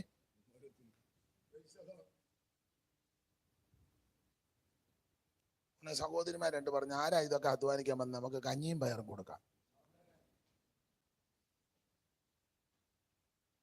അല്ല, ചില സഭകളിൽ നടക്കുന്നതായി പറഞ്ഞു. ഉടനെ പറഞ്ഞു കഞ്ഞി തന്നെ കൊടുത്തിട്ട്, കഞ്ഞിയും പയറും തന്നെ കൊടുത്തിട്ട് ഒരു കാര്യവും പപ്പടം വേണം. ഉടനെ ഒരുത്തം പറഞ്ഞു പപ്പടം കൊടുക്കാനൊക്കത്തില്ല, ഇവിടെ എല്ലാം പിള്ളേർ പൊടിച്ചിടും. ഉടക്കാം, മുഴുവൻ ഉടക്കാം. 21 ദിവസം ആ ചർച്ച. 21 ദിവസം 3 കുടുംബം വന്നില്ല, പപ്പടം പൊടിക്കുന്നെന്നും പറഞ്ഞ് 3 കുടുംബം. അപ്പൊ 20 ഈ പ്രശ്നം വരാതിരിക്കാൻ ഇന്നത്രയാ ആ 16-17 കൊണ്ട് സ്വഭാവത്തിന് മാറ്റം വരുത്തിക്കോണം. അപ്പൊ 20-21 ആത്മീയ കത്തലുണ്ടാകും. എന്നാ മനസ്സിലായോ? നമ്മൾ 1-ാം ദിവസം മുതലേ കത്തിക്കുക. 1-ാം ദിവസം നന്നായിട്ട് ഇളക്കുന്ന പുള്ളിയെ വിളിച്ചു, 2-ാം ദിവസം കുഴയ്ക്കുന്ന പുള്ളിയെ വിളിച്ചു, 3-ാം ദിവസം പേര് പറയുന്ന ആളിനെ വിളിച്ചു, 4-ാം ദിവസം തീ ഇറക്കുന്ന പുള്ളിയെ വിളിച്ചു, 5-ാം ദിവസം അഗ്നിനാവുകാരനെ വിളിച്ചു, 6-ാം ദിവസം തീമഴ പെയ്യിക്കുന്ന പുള്ളിയെ വിളിച്ചു. ഇവിടുത്തെ കാര്യമല്ല, പൊതുവിൽ പറയാം. 8-ാം ദിവസം പേരും അഡ്രസ്സും വണ്ടി നമ്പർ പറയുന്നവനെ. 9-ാമത്തെ ദിവസം ഭാര്യയും ഭർത്താവും കൂടി 2 പേരോട് ബ്രദർ ശുശ്രൂഷിക്കുന്നു, സിസ്റ്റർ ശുശ്രൂഷിക്കുന്നു. ഏത് ബ്രദറാ ഏത് സിസ്റ്ററാന്ന് എന്നോട് ഇപ്പം ചോദിക്കരുത്, യോഗം കഴിഞ്ഞ് വേണേ പറയാം. അവര് 10-ന്റെ അന്ന് വന്നു. 11-ാം ദിവസം ഒരു പാട്ടുകാരനെ, അവന് 7 ഓർഗൻ വെച്ച് നിന്ന് അലക്കുക, പിള്ളേരുടെ ഭാഷ. ഒരു കറുത്ത ഷർട്ട് ഇട്ടുകൊണ്ട് അവൻ എന്ത് ചെയ്താ കണ്ണും തുറക്കുകയല്ല, തൂങ്ങി ചെത്തതുപോലെ അവൻ നിൽക്കുക. 12-ാം ദിവസം പെങ്കൊച്ചിനെ സ്റ്റേജൊക്കെ കയറ്റി, പെണ്ണ് നിന്നങ്ങ് അലറുക, പാടുകയല്ല. ചുരുക്കി പറഞ്ഞാൽ ഗുണീകരണത്തിന്റെ ശുദ്ധീകരണത്തിന്റെ വചനം കൊടുത്തുമില്ല. ഞാൻ പറയുന്ന മനസ്സിലായോ? കേട്ടോ, സ്തോത്രം. ഉപവാസ പ്രാർത്ഥനയിൽ ഗുണീകരണം നടക്കണം, ശുദ്ധീകരണം നടക്കണം, ക്രമീകരണം നടക്കണം. അങ്ങനെ ഗുണീകരിച്ചും ക്രമീകരിച്ചും ശുദ്ധീകരിച്ചും ഒരുക്കപ്പെട്ട് ആ 18-19 ദിവസം ആകുമ്പോൾ എല്ലാം ക്രമീകരണത്തിൽ വന്ന് 20-ന് തീ കത്തണം. ഇത് നമ്മൾ 1-ാം ദിവസം മുതലേ ഇളക്കുകാരെ ഈ പ്രാവശ്യം എല്ലാവരും ഒന്നൊക്കെ മെച്ചമുള്ളവരാ. അവൻ വന്ന് ചുമ്മാ ഇരിക്കുന്നതിനെ തുള്ളിച്ചു പോരാ പോരാ പോരാന്ന് പറ. അതിന് അയാൾ തുള്ളിപ്പദം വന്ന് വരുന്നവല്ല, പോരാ ഒരിക്കൽ കൂടി ഇവൻ നിന്നങ്ങ് വില്ലുക, പോരാ പോരാ പോരാ. അതിനെ അയാൾ ആകെ കുഴഞ്ഞു. അല്ല, ഓരോ സ്തോത്രം. ഞാൻ ഇതിനൊന്നും എതിരല്ല, ഞാനിതിന്റെ സത്യാവസ്ഥ അങ്ങ് പറയുക. ഈ പ്രാർത്ഥനയിലും ഉപവാസത്തിലും ഹൃദയത്തിനകം ശുദ്ധീകരിക്കപ്പെടണം. ഇതിനകത്ത് കുടിയിരിക്കുന്ന മലിനതകളെല്ലാം മാറണം. മലിനത മാറി നമ്മൾ മഹിമയിൽ വിളങ്ങാൻ മന്നുവേലിൻ നിണം ചിന്തി നരരെ വീണ്ടെടുപ്പാൻ. മലിനത മാറി നമ്മൾ മഹിമയിൽ വിളങ്ങാൻ മന്നുവേലിൻ നിണം ചിന്തി നരരെ വീണ്ടെടുപ്പാൻ. മനുവേലിൻ നിണം ചിന്തി, മനുവേലിൻ നിണം ചിന്തി, മനുവേലിൻ നിണം ചിന്തി നരരെ വീണ്ടെടുപ്പാൻ. മകൾ സ്നേഹം പരലോക പിതാവ് തൻ മകനെ മരിപ്പതിനായി കുരിശിൽ കൈവെടിഞ്ഞു. മകൾ സ്നേഹം പരലോക പിതാവ് തൻ മകനെ മരിപ്പതിനായി കുരിശിൽ കൈവെടിഞ്ഞു. മകനെ മരിപ്പതിനായി, മകനെ മരിപ്പതിനായി, മകനെ മരിപ്പതിനായി കുരിശിൽ കൈവെടിഞ്ഞു. മകൾ സ്നേഹം പരലോക പിതാവ് തൻ മകനെ മരിപ്പതിനായി കുരിശിൽ കൈവെടിഞ്ഞു. അപ്പൊ ശ്രദ്ധിക്കുക, ഹൃദയം ശുദ്ധീകരിക്കപ്പെടണം. അപ്പൊ ഈ 38-40 കൊല്ലമിട്ട് കറക്കാനുള്ളതിന്റെ ഒന്നാമത്തെ കാരണം രാജപാതയെ കൂടെ വിടാഞ്ഞത് ഫെലിസ്തര് 2 വശത്തുണ്ട്. 2 ഫറവോനെയും സൈന്യത്തെയും മാറ്റിക്കളയണം. 3 ഇവരുടെ ഉള്ളിലിരിക്കുന്നത് വെളി വരണം. അതാ നിന്റെ ഹൃദയത്തിനകത്തിരിക്കുന്നത് അറിവാനുമായി നിന്നെ ഈ 40 സംവത്സരം വായിച്ചേ.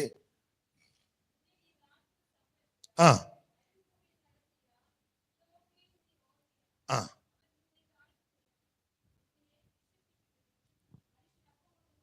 അപ്പൊ ശ്രദ്ധിക്കുക, ഈ 38-40 കൊല്ലം ഇട്ട് കറക്കി ഉള്ളിൽ രപ്പ് വെളിപ്പെടാം.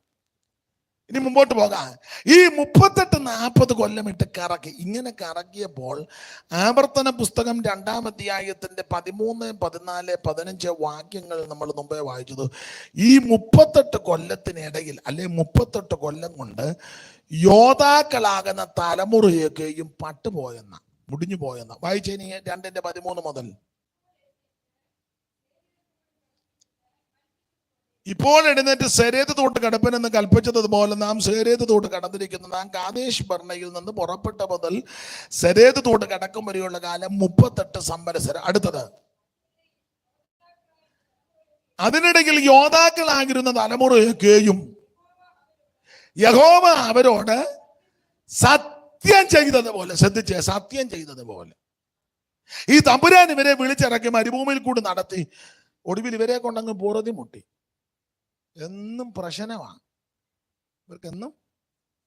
ഇവരുടെ ഒരു പ്രകൃതി വല്ലതും കൊടുത്തോണ്ടിരിക്കുകയാണ് ഭയങ്കര ചാട്ടവും മേളവും തുള്ളലുവാ. എന്തെങ്കിലും ഒരു അപാകത വന്നാൽ അന്നേരം എടയും. നിങ്ങൾ അവരുടെ പ്രകൃതി ശ്രദ്ധിച്ചു. അക്കരെ എല്ലാം കൂടെ കയറി നോക്കിയപ്പോൾ പറവോനും സൈന്യവും എല്ലാം കൂടെ ചത്തു മലച്ചു കിടക്കുന്നു. ഉടനെ തപ്പെടുത്ത് പാട്ട് പാടി എല്ലാവരും ഭയങ്കര ആരാധന.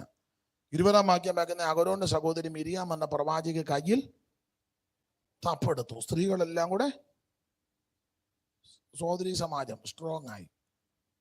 പുറപ്പാട് 15-ാം അധ്യായത്തിന്റെ 1 മുതൽ പുറപ്പാട് 15-ാം അധ്യായത്തിന്റെ 19 വരെ സഹോദരന്മാര് പാട്ട് പാടിക്കുന്നു. വായിച്ചേ 15-ന്റെ 1 മുതൽ. ആരെങ്കിലും ഒന്ന് ഉറക്കെ വായിച്ചു തരാ. ആ ആ അപ്പൊ ഒരു കാര്യം ചെയ്യുക, സഹോദരി എഴുന്നേറ്റ് ഇഞ്ഞു വന്നേ, ഇഞ്ഞു വാ. ഇച്ചിരൂടെ ശബ്ദമുണ്ട്. മോൾ ഇങ്ങോട്ടിരുന്നേ. മോള് ഇവിടോട്ടിരുന്നേ, ഇവിടോട്ട്. ആ സഹോദരി ഇഞ്ഞു വാ, ഇഞ്ഞു വാ, ഇഞ്ഞു പെട്ടെന്ന് വാ. ഓ ഇവിടെ ഇരുന്ന് ഇച്ചിരൂടെ ഉറക്കം അങ്ങ് വായിച്ചു. ഈ സഭയിലെ മെമ്പറായിരുന്നു. ഏത് സഭയിൽ നിന്ന് വന്ന? നമ്മുടെ റോമിൻ പാസ്റ്ററുടെയാണ്. നാളെയും വരാമോ? പാസ്റ്റർ വരും. അപ്പൊ നമ്മളോട് വായിച്ചു ഉറക്കെ വായി.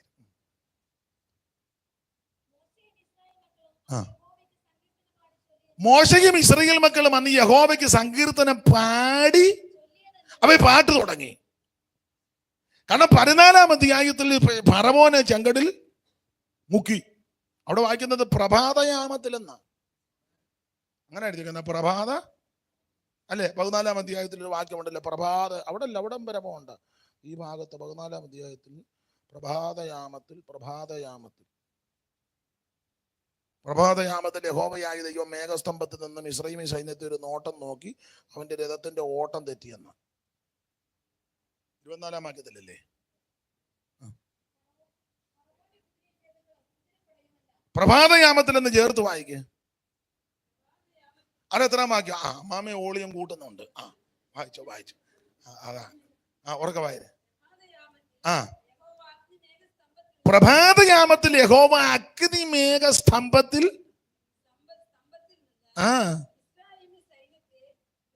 മിസ്രയീമി സൈന്യത്തെ ഒന്ന് നോക്കി. ഇത് കരുണയുടെ നോട്ടമല്ല, ഇത് കോപത്തിന്റെ നോട്ടമാണ്. ഇത് കരുണയുടെ നോട്ടം. ദൈവം അങ്ങനെ നോക്കും. കരുണയോടും നോക്കും, കോപത്തോടും നോക്കും.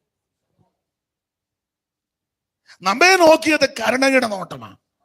ആർക്കും വേണ്ടാതെ ഒറ്റപ്പെട്ട് പാപത്തിന്റെ പടികുടിയിൽ പാപത്തിന്റെ ദാസന്മാരായി സ്വസ്ഥതയില്ലാതെ നിരാശാഭരിതരായി തകർന്ന് നാം നശിച്ചു പോകേണ്ട സമയത്ത് അവിടുന്ന് കരുണയുടെ നോട്ടം നോക്കി. സ്തോത്രം. അതുകൊണ്ടാണ് നമുക്ക് ഈ പദവി ലഭിച്ചത്. എന്നാൽ ദൈവത്തോടും ദൈവജനത്തോടും ദൈവകൃപയോടും ദൈവിക ശുശ്രൂഷയോടും ദൈവദാസന്മാരോടും ദൈവപ്രവൃത്തിയോടും എതിർത്തു നിൽക്കുന്നവനെ കരുണയുടെ നോട്ടമല്ല നോക്കുന്നത്, അത് കോപത്തിന്റെ നോട്ടമാണ്. അതിലെ സങ്കീർത്തനക്കാരൻ പറഞ്ഞു, അവൻ കോപിച്ചിട്ട് നിങ്ങൾ വഴിയിൽ വെച്ച്. സ്തോത്രം. അവിടെ വായിക്കുന്ന പ്രഭാതയാമത്തിൽ എന്നാ. പ്രഭാതയാമം എന്ന് പറഞ്ഞാൽ ടൈം ഏതാ? രാവിലെ എന്ന് പറഞ്ഞാലൊന്നും ഞാൻ അംഗീകരിക്കുകയല്ല. പ്രഭാതയാമം. സഹോദരിമാർ ആദ്യം പറയണം. കറക്റ്റ് ആണെങ്കിൽ പിന്നെ അവർ പറയണ്ട. കറക്റ്റ് അല്ലെങ്കിൽ പിന്നെ സഹോദരന്മാർ, പാസ്റ്റർമാരും ഇപ്പൊ പറയരുത്. പ്രഭാതയാമം.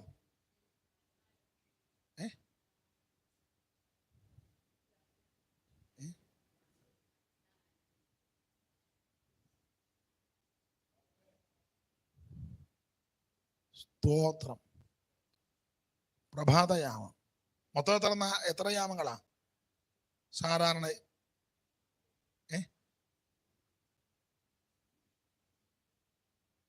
എത്ര യാമോ?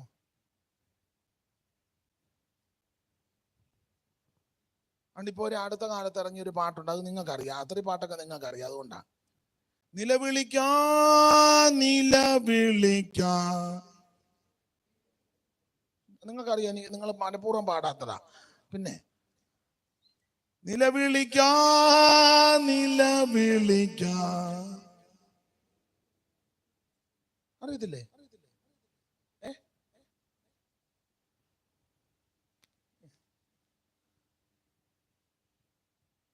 നിങ്ങൾ കേട്ടിട്ടില്ലേ ആ പാട്ട്? സത്യം പറഞ്ഞാൽ നിങ്ങൾ ഇത്ര നാൾ എന്നെ എടുക്കുക, എന്നോട് സത്യം പറ. നിലവിളിക്കാ നിലവിളിക്കാ, എഴുന്നേറ്റു നിലവിളിക്കാ രാക്കാലങ്ങളിൽ.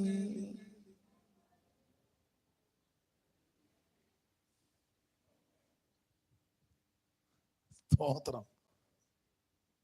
നിങ്ങൾ എല്ലാരും കൂടെ ഒത്തമുണ്ട് എന്നെ ഒതുക്കാൻ നോക്കുന്നതാ. അപ്പൊ പ്രഭാതയാമം. സ്തോത്രം. പ്രഭാത യാമം. യഹൂദനോട് ബന്ധപ്പെട്ട് യാമാരംഭം പഠിക്കുന്നത് ഒന്നാമത്തെ യാമം വൈകിട്ട് 6 തുടങ്ങും. ആദ്യത്തെ യാമം വൈകുന്നേരം 6, 3 മണിക്കൂറാകും ഒരു യാമം. 6 തുടങ്ങിയാൽ 9 അപ്പൊ 1-ാം യാമം. 2-ാം യാമം 9 മുതൽ ഉറക്കെ പറ 12 വരെ, അത് 2-ാം യാമം. 3-ാം യാമം 12 മുതൽ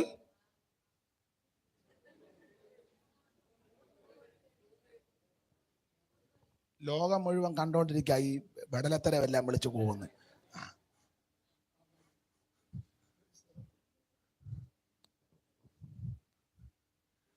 3-ാം യാമം 12 മുതൽ ഉറക്കെ പറ 3 മണി വരെ. 4-ാം യാമം അതിന് പ്രഭാതയാമം എന്നും പറയും. അപ്പൊ എത്ര മുതൽ എത്ര വരെ? വെളുപ്പിന് 3 മുതൽ 6 വരെ. ചുരുക്കി പറഞ്ഞാൽ വെളുപ്പിനെ 3 ആയപ്പം ദൈവം ഒരു നോട്ടം നോക്കി. സ്തോത്രം. നമ്മള് ഈ രാവിലെ പാടുന്ന, നിങ്ങൾക്ക് രാവിലത്തെ പാട്ടുകൾ അറിയാമോ? നാളെ പാട്ട് പഠിപ്പിച്ചിട്ടേ പോകുന്നുള്ളൂ. രാവിലെ പല പാട്ടുകൾ പാടും. രാവിലെ പാടുന്നില്ലല്ലോ ആരും. ഞങ്ങളൊക്കെ പാടുമ്പോ രാവിലെ പാടുന്ന പാട്ടില് ഒരു വരിയുണ്ട്.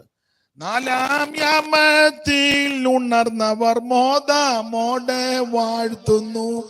4-ാം യാമത്തിൽ ഉണർന്നവർ മോദമോടെ യാഗം കഴിച്ചു നിയമം ചെയ്ത ശുദ്ധന്മാർ. യാഗം കഴിച്ചു നിയമം ചെയ്ത ശുദ്ധന്മാർ. 4-ാം യാമത്തിൽ ഉണർന്നവർ മോദമോടെ വാഴ്ത്തുന്നു. 4-ാം യാമത്തിൽ ഉണർന്നവർ മോദമോടെ വാഴ്ത്തുന്നു. അപ്പൊ ചുരുക്കി പറഞ്ഞാൽ വെളുപ്പിനെ 3 മണി. ചുരുക്കി പറഞ്ഞാൽ വെളുപ്പിനെ 3 മണി ആയപ്പോൾ ദൈവം ഒരു നോട്ടം നോക്കി മിസ്രയീമിയ സൈന്യത്തെ. ഇവൻ 600 ഇരുമ്പരഥങ്ങളുമായിട്ടാ പുറകെ വന്ന്. സെലക്റ്റഡ് ആയിട്ടുള്ള 600, അങ്ങനെ 14-ാം അധ്യായത്തിൽ കിടക്കുന്നേ. സെലക്ട് ചെയ്ത ഒരു 600 ഇരുമ്പ് രഥങ്ങൾ. വായിച്ചു.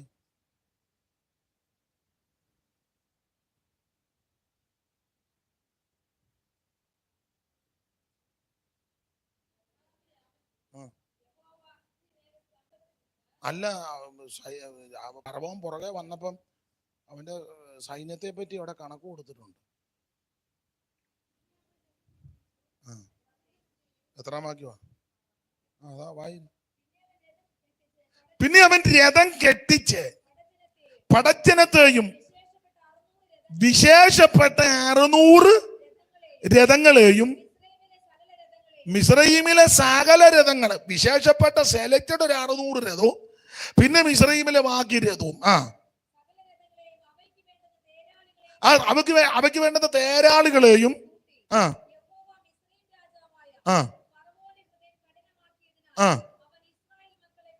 അപ്പൊ വിശേഷപ്പെട്ട 600 രഥങ്ങളും ബാക്കി മുഴുവൻ രഥങ്ങളും തേരാളികളും സകല സജ്ജീകരണമായിട്ടാ പുറപ്പെട്ടത്. ദൈവജനത്തിന്റെ പിന്നാലെ തമ്പുരാൻ ഇവര് ഇസ്രായേൽ മക്കൾ ചെങ്കടലിലോട്ട് ഇറങ്ങി മുമ്പോട്ട് പോകുന്നു. പുറകെ പറവോന്റെ സൈന്യവും ഇറങ്ങി. ഇസ്രായേൽ മക്കളെല്ലാം മറകര കയറിയപ്പോ തമ്പുരാൻ 3 മണിയായപ്പം മിസ്രൈമ സൈന്യത്തെ നോക്കി. വിശേഷപ്പെട്ട 600 ഇരുമ്പരഥങ്ങളും പിന്നെ തേരും കുതിരയും കുതിരപ്പടയാളികളും മുഴുവൻ ഈ നോക്കിക്കഴിഞ്ഞപ്പോ അവിടെ സംഭവിച്ചതിനെ പറ്റി എഴുതിയിട്ടുണ്ട്. വായിച്ചേ അമ്മാമേ. പ്രഭാതയാമ 24-ാം വാക്യം. പ്രഭാതയാമത്തിൽ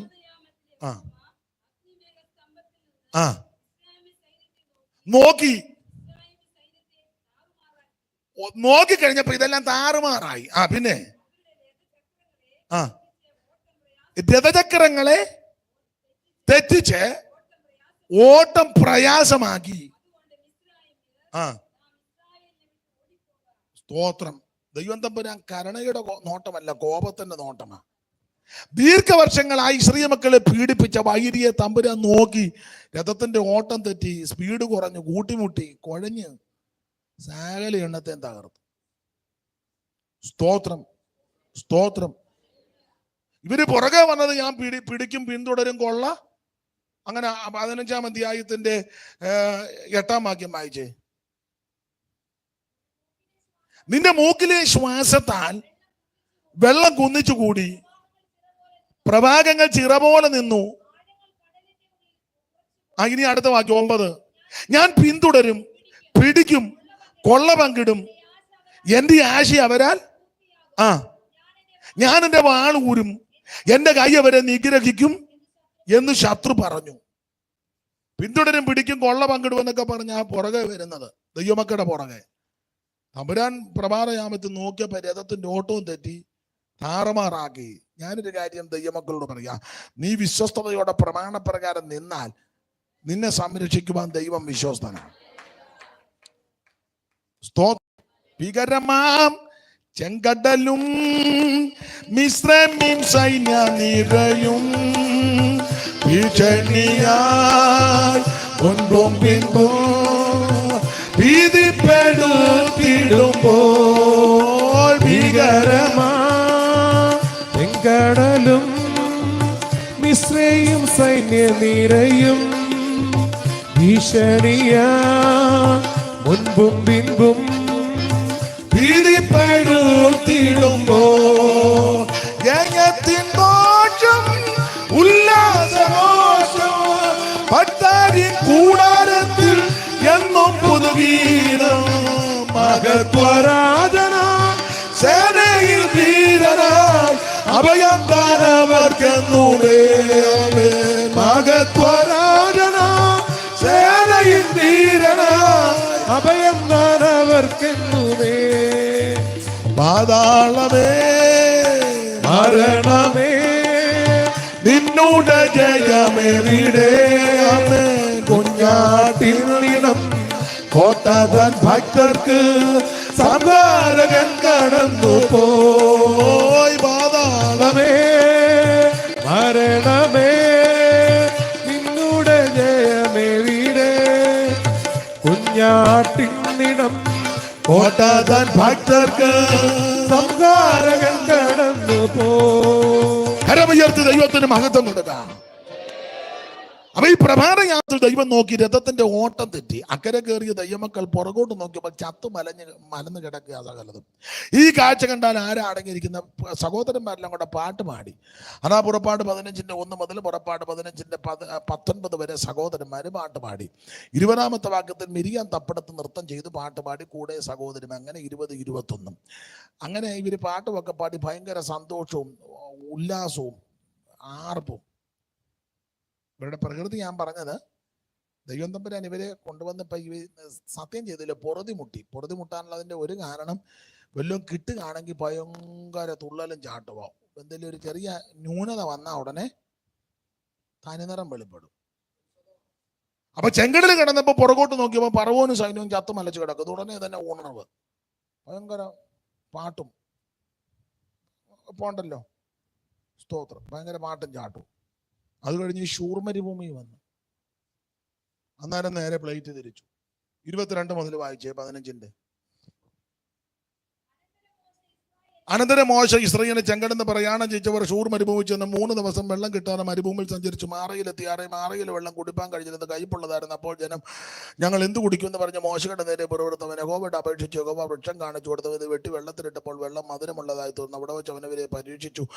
അവിടെ വെച്ച് അവനക്ക് ചട്ടവും പ്രമാണം കൊടുത്തതിന്റെ ദൈവമായ യഹോവയുടെ വാക്കുന്ന ശ്രദ്ധയോടെ കേട്ടവന് പ്രസാദമുള്ളത് ചെയ്യുകയും സകല കൽപ്പനകളും വിധികളും പ്രമാണിക്കുകയും ചെയ്താൽ മിസ്രയീമ്യർക്ക് വരുത്തി യാതൊരു വ്യാധികളും ഞാൻ നിനക്ക് വരുത്തുകയില്ല. ഞാൻ നിന്നെ സൗഖ്യമാക്കുന്ന യഹോവയാകുന്ന. 27 പിന്നെ അവർ എലീമിലെത്തി. അവിടെ 12 നീരറും 70 ഈന്തപ്പനി ഉണ്ടായിരുന്നു. അവിടെ അവർ വെള്ളത്തിനിരിക്കെ പാളയം ഇറങ്ങിയെന്ന്. അപ്പൊ ഈ 15-1 മുതൽ 19 വരെ സഹോദരന്മാര് പാടി. 20-21 വാക്യത്തിൽ സഹോദരിമാര് പാടി ഭയങ്കര ഉണർവ്. 22 വന്നപ്പോ നേരെ ശൂർ മരുഭൂമിയിൽ വെള്ളമില്ല. 3 ദിവസം മരുഭൂമിയിൽ വെള്ളം കിട്ടാന് സഞ്ചരിച്ചു. 4-ാം പൊക്കം വെള്ളമുള്ളൊരു മാറയിലെത്തി. വെള്ളം ഉണ്ടെങ്കിലും കുടിക്കാനൊക്കുന്നില്ല, കയ്പ്. അതുകൊണ്ട് അങ്ങനല്ലേ എഴുതിയേക്കുന്നത്. മാറയിലെത്തിയാറേ മാറയിൽ വെള്ളം കുടിപ്പാൻ അവർക്ക് അല്ലല്ല, മാറയിലെത്തിയാറേ മാറയിലെ വെള്ളം അവർക്ക് കുടിപ്പാൻ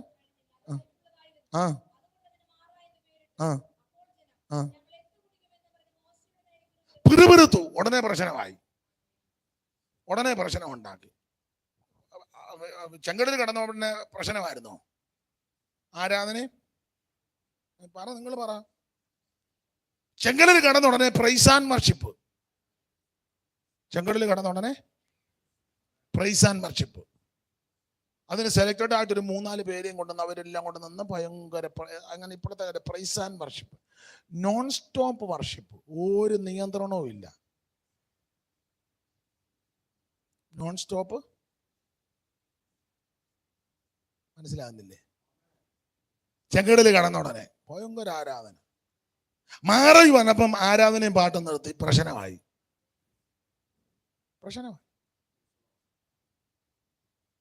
പിന്നെ അതോടനെ പരിഹരിച്ച് എലീമി കൊണ്ടുവന്ന സമൃദ്ധി. 12 നീരറും 70 അവിടെ വെച്ച് സന്തോഷം.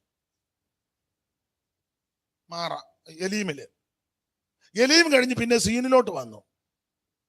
സീനായി അതിന്റെ ഭാഗത്തേക്ക് വന്നപ്പോ പിന്നെ 16-1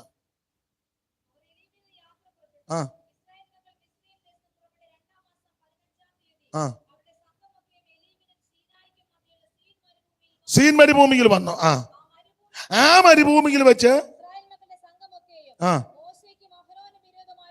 പിന്നെയും പ്രശ്നം. നിങ്ങൾ ഓർഡർ പഠിക്കണം. ചെങ്കടൽ കിടന്നപ്പം തപ്പെടുത്ത് നിർത്തം. ഷൂറി വന്നപ്പം പ്രശ്നം. മാറ വന്നപ്പോൾ വീണ്ടും പ്രശ്നം.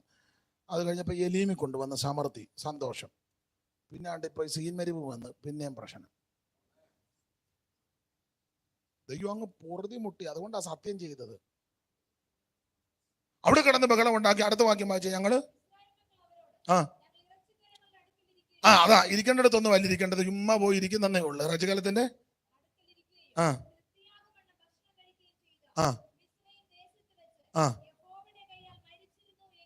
എങ്ങനുണ്ട് എന്ന് പറഞ്ഞാൽ ജീവിക്കണമെന്ന് യാതൊരു താല്പര്യവും. ചിലട്ട് സംസാരിച്ചപ്പോ എൻ്റെ ഭാഷ എനിക്ക് ജീവിക്കണമെന്ന് ഒരു താല്പര്യവും ഇല്ല. ഞാൻ പിന്നെ കൊച്ചിനെ ഓർത്താ അതിനെ ആരുടെയും കയ്യിലൊന്ന് പിടിച്ചു കൊടുത്തേച്ച് എൻ്റെ കണ്ണൊന്ന്. ഇപ്പോഴത്തെ കൊച്ചുങ്ങളെ പിടിച്ചു കൊടുക്കണ്ട, അവർ തന്നെ പിടിച്ചോണ്ട് പൊക്കോളും. അവരെല്ലാം സെലക്ട് ചെയ്ത് നീ പിടിച്ചു കൊടുക്കാൻ ഇരിക്കുക. നല്ല ശേലായി. മറൈൻ ഡ്രൈവിലൊക്കെ പോയി നോക്കണം, അവർ തന്നെ കൈ പിടിച്ചോണ്ടതില്. ഞങ്ങൾ ഇങ്ങോട്ട് വണ്ടിയെ വന്നപ്പം പകലായിട്ട് ഈ കളി. എന്നാ സന്ധ്യ ആണേലും പണ്ടൊക്കെ ഒരു പെൺകുട്ടി ഒരു പുരുഷനുമൊക്കെ നമ്മുടെ നാട്ടിൽ കേരളത്തിൽ അടുത്ത് നിന്ന് വർത്താനം പുറന്നു തന്നെ പേടിയാ. ആരെങ്കിലും കാണും. ഇപ്പൊ നിങ്ങൾ ശ്രദ്ധിച്ചേ, ഇപ്പൊ നമ്മളിത് കണ്ടേച്ച് നമ്മൾ പെട്ടെന്ന് കണ്ണടച്ചേച്ച് പോകുന്നതായിരിക്കും. അതെ, കൊച്ചുങ്ങൾക്കൊന്നും യാതൊരു ഭയമോ. നമുക്കിപ്പോ ഒന്നും പറയാനും ഉടനെ തന്നെ കേസെടുക്കുക. അവരുടെ എന്തുവാ അതിന് പറയുന്നത്, വ്യക്തി സ്വാതന്ത്ര്യത്തെ പാസ്റ്റർ ഹനിക്കാനായിട്ട് പരിശ്രമിച്ചു. ഉടനെ ഒരു വകുപ്പ് കൂടെ 334 നമുക്ക് തന്നെ അന്ന് പോലും അന്തം വിടുക. സ്തോത്രം. അതുകൊണ്ട് കണ്ണടയുന്നതിന് മുന്നേ പിടിച്ചു കൊടുക്കാണ്ടിരിക്കാന്ന് പറയണ്ട. അവരതിൻ്റെ കാര്യങ്ങളല്ല. പിന്നെ നിന്നോട് ഡേറ്റ് പറയുകയാന്നേ നീ ഭാഗ്യവാൻ. നിനക്ക് കൊച്ചുങ്ങൾ പറയാം മാർച്ച് 12 കല്യാണം, മമ്മിക്കും പപ്പായ്ക്കും സമയമുണ്ടെങ്കിൽ. അങ്ങനെ പിള്ളേർ പറയാന്നേ മഹാഭാഗ്യം. ഒന്നുമില്ല, കൊച്ചുങ്ങളുടെ കല്യാണത്തിന് കൂടാനെങ്കിലും. സ്തോത്രം. വല്ലാത്ത കാലമാണ്. ഇവരെന്നും പ്രശ്നമാണ്. ഞങ്ങൾ ഇറച്ചിക്കലത്തിന്റെ അടുക്കലിരിക്കുകയായിരുന്നു. ഉമ്മ അങ്ങ് പണ്ടപ്പരപ്പ് പറഞ്ഞങ്ങ് പ്രശ്നം. ദൈവം അങ്ങ് പൊറുതിമുട്ടി വരെ കൊണ്ട്. അന്നേരം തമ്പുരാൻ പറഞ്ഞ സമാധാനപ്പെടുന്നു പറഞ്ഞ് മന്ന കൊടുത്ത് 16:31 വായിച്ചു. 16:31 മന്ന.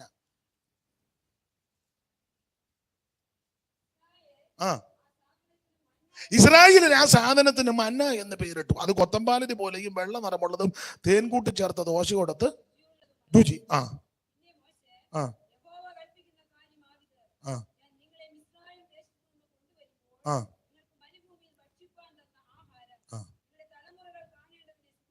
ഇത് സൂക്ഷിച്ചും വെക്കണം. അപ്പൊ പിന്നെ ഉണർവായി. മന്ന കിട്ടിയില്ലേ, മന്ന കൊടുത്തു. ഈ മന്ന കൊടുത്ത് മന്നയെല്ലാം ഭക്ഷിച്ച് ബലപ്പെട്ടു. അന്നേരം ഇവര് പിന്നെ രഭീതിമി വന്നു. അന്നേരം പിന്നെ ഉടക്ക് വായിച്ച് വായിക്കാൻ സീൻ മരുഭൂമിയിൽ നിന്ന് പുറപ്പെട്ടു. യഹോവയുടെ കൽപ്പന പ്രകാരം പ്രയാണങ്ങൾ രഫീദീമിലെത്തി പാളയം ഇറങ്ങി.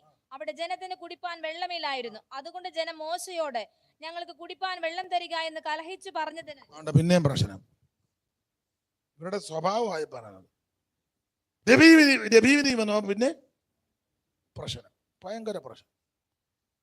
പിന്നെ തമ്പുരാൻ ഉടനെ അത് എല്ലാം പരിഹരിച്ച് കൊടുത്തു.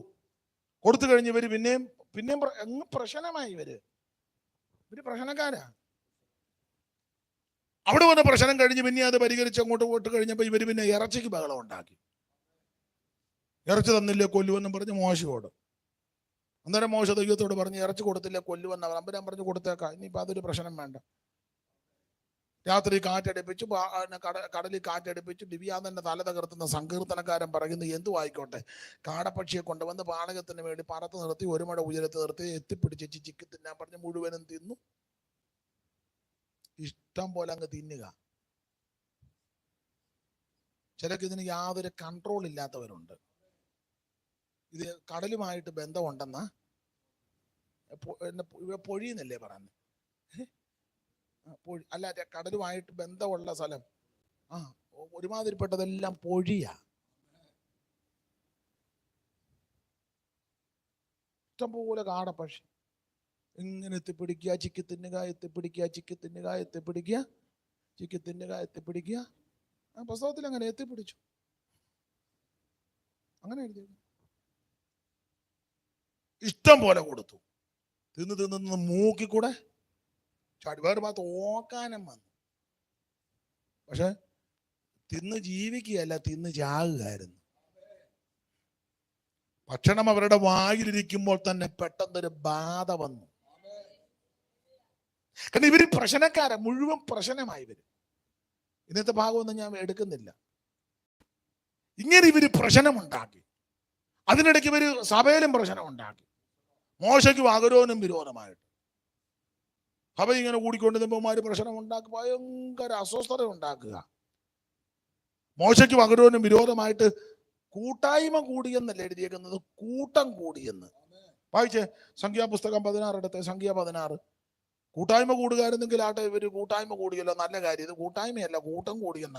സംഖ്യ 16 ഒന്ന് വായിര്.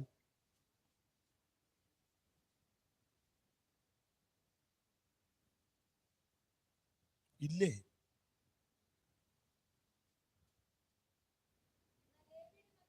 ഉൽപ്പത്തി, പുറപ്പാട്, ലേവിയ, സംഖ്യ, പുസ്തകം, അങ്ങനെ അതിന്റെ ഓർഡർ. വായിച്ചോ സഹോദരി വായിര്. എന്നാൽ ലേവിയുടെ മകനായ കെഹാത്തിന്റെ മകനായ ഇസഖാരിന്റെ മകൻ, അപ്പൊ ലേവിയുടെ മകനാകുന്ന കെഹാത്തിന്റെ മകനാകുന്ന ഇസഖാരിന്റെ മകനാകുന്ന കോരക്, കുറഞ്ഞ പുള്ളിയല്ല, കോരക് നല്ല കനമുള്ളവനാ കോരക്. പിന്നെ ആ രൂപേൻ ഗോത്രത്തിൽ, അത് യാക്കോബിന്റെ ആദ്യത്തെ മകനാ രൂപൻ, ആദിജാതന. രൂപേൻ ഗോത്രത്തിൽ ഏലിയാബിന്റെ പുത്രന്മാരായ ദാദാൻ,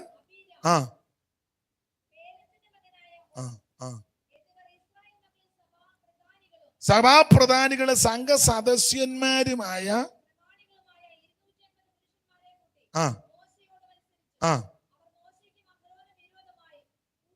കൂട്ടം കൂടി, കൂട്ടായ്മ കൂടി എന്നല്ലല്ലോ, കൂട്ടം കൂടി. അതാ പ്രശ്നം ഉണ്ടാക്കുക. ഇവര് മോശയ്ക്കും അഹരോനും വിരോധമായിട്ട് കൂട്ടം കൂടി. എല്ലാവരും കൂടെ കൂടി ഇരുന്ന് പ്രാർത്ഥിക്കുകയായിരുന്നേ ഗുണം വന്നേനെ. ഇത് പ്രാർത്ഥിക്കുകയല്ല, കൂട്ടം കൂടി. ശുശ്രൂഷയ്ക്കെതിരെ ഭയങ്കര പ്രശ്നം. ഈ കൂട്ടം കൂടിയപ്പോ മോശ എന്തുവാ ചെയ്തത്? മോശ ഉടനെ അപ്പുറ കൂട്ടം കൂടിയെന്നാണോ? അങ്ങനെയാണോ? അല്ലല്ലോ. 4-ാം വാക്യം വായിക്കും. അതാ മോശയുടെ വിശേഷത. ഇവരപ്പുറം ഇരുന്ന് കൂട്ടം കൂടിയപ്പോൾ മോശ ഉടനെ ബാക്കിയുള്ളവരെയും വിളിച്ച് ഇപ്പറ കൂട്ടം കൂടിയില്ല, മോശ കവിണ്ണ് വീണു. അപ്പൊ ചുരുക്കി ഞാനിതെല്ലാം എടുത്ത് വായിപ്പിച്ചത് ഇവരങ്ങ് പ്രശ്നക്കാരാ. അതുകൊണ്ട് ആവർത്തനത്തിൽ വായിച്ചത് യഹോവ അവരോട് സത്യം ചെയ്തതുപോലെ പാളയത്തിൽ നിന്ന് മുടിഞ്ഞു പോയെന്ന, സത്യം ചെയ്തതുപോലെ. അങ്ങനല്ലേ നമ്മൾ ആവർത്തനം 2:13-14 വായിച്ചത്?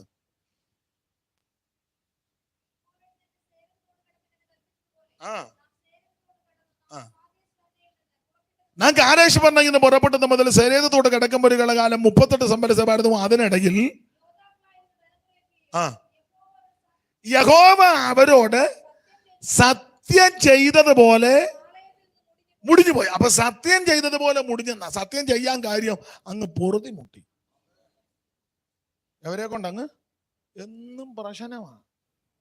വല്ലതും കിട്ടുകയാണെങ്കിൽ ഭയങ്കര സന്തോഷം. എന്തെങ്കിലും ഒരു ഇച്ചിരി വെള്ളത്തിന് ബുദ്ധിമുട്ട് വരുമോ, മന്നയ്ക്കൽപ്പം ഒരു ഷോർട്ടേജ്, മന്നയ്ക്ക് ഒരു ഷോർട്ടേജും വന്നില്ല, എന്നും കിട്ടുന്നുണ്ട്. കാടയ്ക്ക് അല്പം ഷോർട്ടേജ് വരും, എന്തേലും വന്ന ഉടനെ പ്രശ്നമാണ്. അങ്ങനെ ദൈവം ഇവരെ കൊണ്ടങ്ങ് പൊറുതി മുട്ടേച്ച് തമ്പുരാനങ്ങ് സത്യം ചെയ്തു. വായിച്ചേ 95-ാം സങ്കീർത്തനം 10-ാം വാക്യം. ദൈവം ചെയ്ത സത്യം. 95-ാം സങ്കീർത്തനം 10-ാം വാക്യം.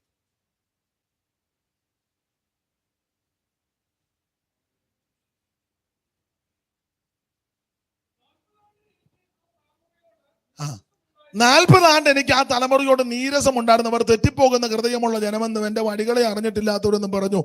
ആകയാൽ അവർ എന്റെ സ്വസ്ഥതയിൽ പ്രവേശിക്കത്തില്ല എന്ന് ഞാൻ എന്റെ ക്രോധത്തിൽ. അതാ സത്യം.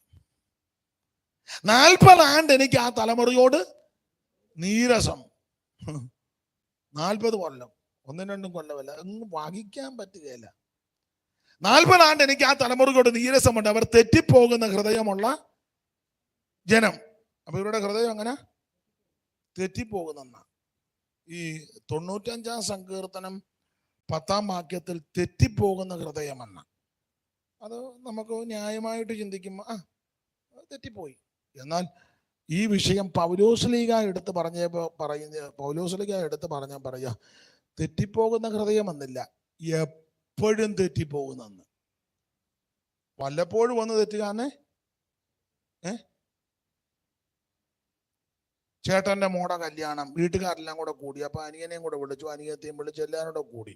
അല്ല, പിള്ളേരെല്ലാവരും കുടുംബക്കാരെല്ലാം കൂടെ കൂടിയപ്പോൾ അവര് വീട്ടിൽ തന്നെ ചെയ്തു. വീട്ടിൽ തന്നെ ഒന്നും അറിയാൻ മേല. വീട്ടിൽ തന്നെ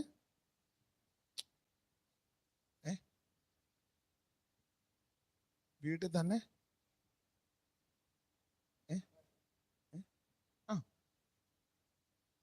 അപ്പൊ അനിയൻ പെന്തിക്കോസിലാന്ന് അറിയാമെങ്കിലും എല്ലാവരും കൂടെ കുടുംബക്കാരെല്ലാം കൂടെ സന്തോഷിച്ചപ്പോൾ ഒരല്പം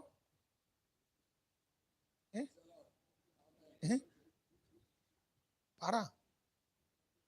അപ്പൊ ആദ്യം അനിയൻ പറഞ്ഞു, വേണ്ടാടാ, ഞാൻ സഭയിലൊക്കെ പോകുന്നു. അത് സഭയിൽ പോയി. നമ്മളെല്ലാവരോടും ഒന്നിച്ചൊന്ന് എത്ര നാൾ കൂടിയിരുന്നാ നമ്മളൊന്ന് പിന്നെ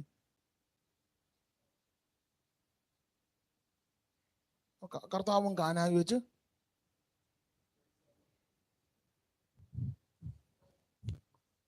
വാറ്റാനുള്ളതിന്റെ കുറുവാക്യമല്ലേ? മാറ്റി കർത്താവ് മാറ്റിയില്ലേ? സ്തോത്രം. ഇനി ആട്ടെ, തെറ്റിപ്പോയി. എപ്പോഴും തെറ്റുകാന്നല്ലോ.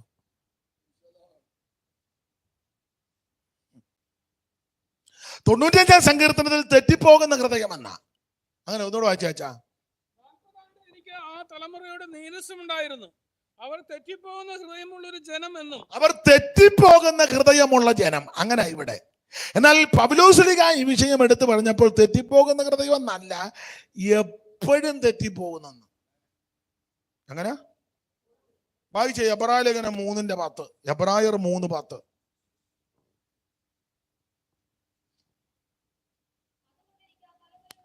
അതുകൊണ്ട് എനിക്ക് ആ തലമുറയോട് നീരസമുണ്ടായി. അവർ എപ്പോഴും തെറ്റിപ്പോകുന്ന ഹൃദയമുള്ളവർ എന്നും. എപ്പോഴും അങ്ങ് തെറ്റിപ്പോവുക. സ്തോത്രം. എപ്പോഴും അങ്ങനെ തെറ്റുന്നു. സ്തോത്രം. പണ്ട് ഒരാള് കൽപ്പനാലംഘനം നടത്തിയപ്പോൾ നമ്മുടെ ഒരു ആളിനോട് പറഞ്ഞു, അത് പുള്ളിക്കൊരു അബദ്ധം പറ്റിയതാന്ന് പറഞ്ഞു. പുള്ളിക്കൊരു അബദ്ധം. അപ്പൊ നമ്മുടെ ആ ആള് നല്ല മിടുക്കനാ. പുള്ളി പറഞ്ഞു, അതാന്നോടാ അബദ്ധം. പിന്നെ ഈ കൽപ്പനാലംഘനത്തിന് പോകാനായിട്ട് വീട്ടിൽ നിന്ന് ഫോൺ ചെയ്ത് അവർ തമ്മിലൊരു ധാരണ വന്നു. അബദ്ധം എന്ന് പറഞ്ഞാൽ ഞാനിപ്പോൾ ഇങ്ങനെ നടന്നു പോയപ്പോൾ ഈ പായെ തട്ടി ഞാൻ ഉരുണ്ട് വീണത്. അത് അബദ്ധമാണ് അല്ലേ? അത് അബദ്ധം. നിങ്ങൾ യോഗത്തിനിടയിൽ ഇരുന്ന് ഉറങ്ങി, ഞാൻ കണ്ട് ഉറങ്ങുന്നതൊക്കെ, ഉറങ്ങിയപ്പം തൂങ്ങി വന്നപ്പോൾ അങ്ങ് താഴോട്ട് പോന്നു. അത് അബദ്ധമാണ്. ഞാൻ കണ്ടു, വീടരുതേ, അത് ഞാൻ കണ്ടു. അത് അബദ്ധമാണ്. അല്ല, ഉറക്കം തൂങ്ങി ജോലിയുടെ തിരക്കും ഒക്കെ അബദ്ധം. അതിന് അബദ്ധം എന്ന് പറയാം. ഉറക്കപ്പുറത്ത് കാല് തട്ടി, അതാ അബദ്ധം. അപ്പൊ അദ്ദേഹം പറഞ്ഞു, കൽപ്പനാലംഘനം നടത്തിയാണോ അബദ്ധം? അവൻ അവളെ ഫോൺ ചെയ്ത് രണ്ടുപേരൂടെ സംസാരിച്ചൊരു ധാരണ വന്നു. അത് കഴിഞ്ഞ് അവൻ വീട്ടിലെ കാര്യങ്ങളെല്ലാം പലതും എല്ലാം ഒതുക്കിയും ക്രമീകരിച്ച് കുളിച്ച് വസ്ത്രമെല്ലാം മാറി വണ്ടിയെടുത്ത് കാറെടുത്ത് 34 കിലോമീറ്റർ ഡ്രൈവ് ചെയ്ത് പറഞ്ഞ സ്ഥലത്ത് ചെന്ന് വലിയ സ്റ്റാർ ഹോട്ടലിൽ റൂം എടുത്ത് രണ്ടുപേരും കൂടെ സമ്മേളിച്ച്, അപ്പോൾ ഈ 34 കിലോമീറ്ററുള്ള വണ്ടി ഓടിച്ചപ്പോഴും ഗിയർ മാറിയപ്പോഴും ഈ ഫോൺ ചെയ്തപ്പോഴൊന്നും ദൈവം ഇടപെട്ടില്ലേ? അത് അബദ്ധമല്ല, മനഃപൂർവമാണ്. അത് അബദ്ധമല്ല, മനഃപൂർവം. സ്തോത്രം. ഇത് എപ്പോഴും അങ്ങ് തെറ്റിപ്പോവുക. അബദ്ധത്തിൽ വന്നതല്ല, എപ്പോഴും തെറ്റുക. ഇത് എപ്പോഴും തെറ്റുന്നത് കൊണ്ട് തമ്പുരാൻ ഇവരെ കൊണ്ട് പൊറുതിമുട്ടി. അതാ 40 ആണ്ട് എനിക്ക് ആ തലമുറയോട് നീരസമുണ്ടായി. അവർ തെറ്റിപ്പോകുന്ന ഹൃദയമുള്ള ജനമെന്നും എന്റെ വഴികളെ അറിഞ്ഞിട്ടില്ലാത്തവരെന്നും പറഞ്ഞു. ആകയാൽ അവർ എന്റെ സ്വസ്ഥതയിൽ പ്രവേശിക്കത്തില്ലെന്ന് ഞാൻ എന്റെ ക്രോധത്തിൽ സത്യം ചെയ്തു. ഓടിച്ചു പറയാം, ഈ സത്യം ദൈവത്തിന് നിറവേറ്റണം. ഇവരെ കൊണ്ട് പൊറുതിമുട്ടി. എന്റെ മെയിൻ വിഷയം, ഇവർക്ക് ദൈവത്തിൽ വിശ്വാസമൊന്നുമില്ലെന്ന്. വെറുതെ വേഷം കെട്ടി നടക്കുന്നതല്ലാതെ ദൈവമായിട്ട് ഒരു വിശ്വാസവും ഇല്ല. ഒരു പ്രശ്നക്കാരാ. അപ്പൊ 40 ആണ്ട് ആ തലമുറകൾ നീരസം വന്ന് തമ്പുരാൻ സത്യം ചെയ്തു, ഇവരാരും എന്റെ സ്വസ്ഥതയിൽ പ്രവേശിക്കത്തില്ല. കോപത്തിൽ, ക്രോധത്തിൽ. ഈ സത്യം നിറവേറ്റാനാ ഈ 38 കൊല്ലം വിട്ട് കറക്കിയത്. ഈ കറക്കിയ 38 കൊല്ലത്തിനിടയിൽ യോദ്ധാക്കളാകുന്ന തലമുറയൊക്കെയും മരുഭൂമിയിൽ പട്ടുപോയി. ആ പട്ടുപോയ സ്ഥലമായിരുന്നു കാദേശ്. കാദേശ് നടുങ്ങിയെന്നില്ലേ നമ്മുടെ കുറുവാക്യം? യഹോവയുടെ ശബ്ദം മരുഭൂമിയിൽ നിൽക്കുന്ന യഹോവ കാദേശ് മരുവിനെ നടുങ്ങാനുള്ളതിന്റെ ഒന്നാമത്തെ കണ്ണ് ഇറങ്ങിത്തിരിച്ച യോദ്ധാക്കളാകുന്ന തലമുറയിൽ സിംഹഭാഗവും പട്ടുപോയ സ്ഥലമാ കാദേശ്. നടുങ്ങിപ്പോയി. സ്തോത്രം. പേടിച്ച് വിറച്ചു പോയി. അത് നടുങ്ങാനുള്ള കാരണം എല്ലാം രക്ഷിക്കപ്പെട്ടവരാ, സ്നാനപ്പെട്ടതാ, അഭിഷേകവും പ്രാപിച്ചതാ, മഞ്ഞയും തിന്നതാ, മേഘത്തിന്റെ കീഴിലായിരുന്നു, അഗ്നിസ്തംഭം കണ്ടതും അനുഭവിച്ചതാ. പക്ഷേ പട്ടുപോയി. പെന്തിക്കോസ് വന്നത് ഏറ്റവും ശ്രേഷ്ഠമാണ്, നല്ലതാ. പക്ഷെ ഇത് പ്രമാണപ്രകാരം നിൽക്കണം ഇതിനകത്ത്. മേഘത്തിൽ സമുദ്രത്തിൽ സ്നാനമേറ്റ് മോശയോട് ചേർന്നു, എല്ലാവരും ഒരേ ആത്മീയ ആകാരം തിന്നു, എല്ലാവരും ഒരേ ആത്മീയ പാനീയം കുടിച്ചു. അവരെ അനുഗമിച്ച് ഈ ആത്മീയ പാറയുന്നല്ലോ അവർ കുടിച്ചത്. ആ പാറ ക്രിസ്തുവാകുന്നു. എങ്കിലും മിക്ക പേരിലും ദൈവം പ്രസാദിച്ചില്ല. അവരെ മരുഭൂമിയിൽ തെളിയിട്ട കാര്യം നിങ്ങൾ അറിയാതെ ഇരിക്കരുതെന്ന. അപ്പം അങ്ങനെ യോദ്ധാക്കളാകുന്ന തലമുറ മുഴുവൻ പട്ടുപോയ സ്ഥലമാണ് കാദേശ്. നടുങ്ങിപ്പോയി. Praise the Lord. അപ്പൊ രക്ഷിക്കപ്പെട്ടത് കൊണ്ടോ സ്നാനപ്പെട്ടത് കൊണ്ടോ ആത്മാവിനെ പ്രാപിച്ചെന്ന് പറഞ്ഞത് കൊണ്ടോ അനുഭവിച്ചത് കൊണ്ടും മാത്രമായില്ല. വിശ്വസ്തയോടും വിശുദ്ധിയോടും വേർപാടോടും പ്രമാണത്തിൽ നിൽക്കണം. നിന്നില്ലെങ്കിൽ പാട്ടുപോകും. ഒരു കുഞ്ഞുങ്ങൾ പോലും പാട്ടുപോകരുത്. ഈ സഭയിൽ വരുന്നവർ, ഈ കൃപയിൽ വന്ന ആരും നശിച്ചു പോകരുത്. ആരും അങ്ങ് എത്താതിരിക്കരുത്. ഇവിടെ അധികം വലിയ സമ്പത്തോ ചുറ്റുപാടോ ഒന്നും ലഭിച്ചില്ലെങ്കിൽ നമ്മളെല്ലാവരും അങ്ങ് കാണണം. സകല ആൾക്കാർ നിത്യത കാണണം. നാളിതുവരെ നീ ഓടി അധ്വാനിച്ചതും നഷ്ടമായി പോയിടല്ലേ വീടോടടുത്തു. നാളിതുവരെ നീ ഓടി അധ്വാനിച്ചതും നഷ്ടമായി പോയിടല്ലേ വീടോടടുത്തു. നിത്യ വീട്ടിലെത്താനി നീ അല്പദൂരം മാത്രമേയുൾ. നിത്യ വീട്ടിലെത്താനി നീ അല്പദൂരം മാത്രമേയോ. അസമയം പാഴാക്കാതെ ഉണർന്നുകൊള്ളുക. അസമയം പാഴാക്കാതെ ഉണർന്നുകൊള്ളുക. ഓ ഞാൻ നിന്നെ ഒരു നാളും അനാഥനായി വിടുകില്ലെന്നരുളിയ കരുണാനിധേ. ഓ ഞാൻ നിന്നെ ഒരു നാളും അനാഥനായി വിടുകില്ലെന്നരുളിയ കരുണാനിധേ. എൻ കാര്യം പിടിച്ചൂതിന്ന മരുഭൂവിൽ നടത്താമെന്നുരജവൻ ഒരു നാളും മറക്കുകയില്ല. എന്റെ കാരം പേടി അനുദിനം മരുഭൂവിൽ നടത്താമെന്ന് ഉരച്ചവൻ ഒരു നാളും മറക്കുകയില്ല.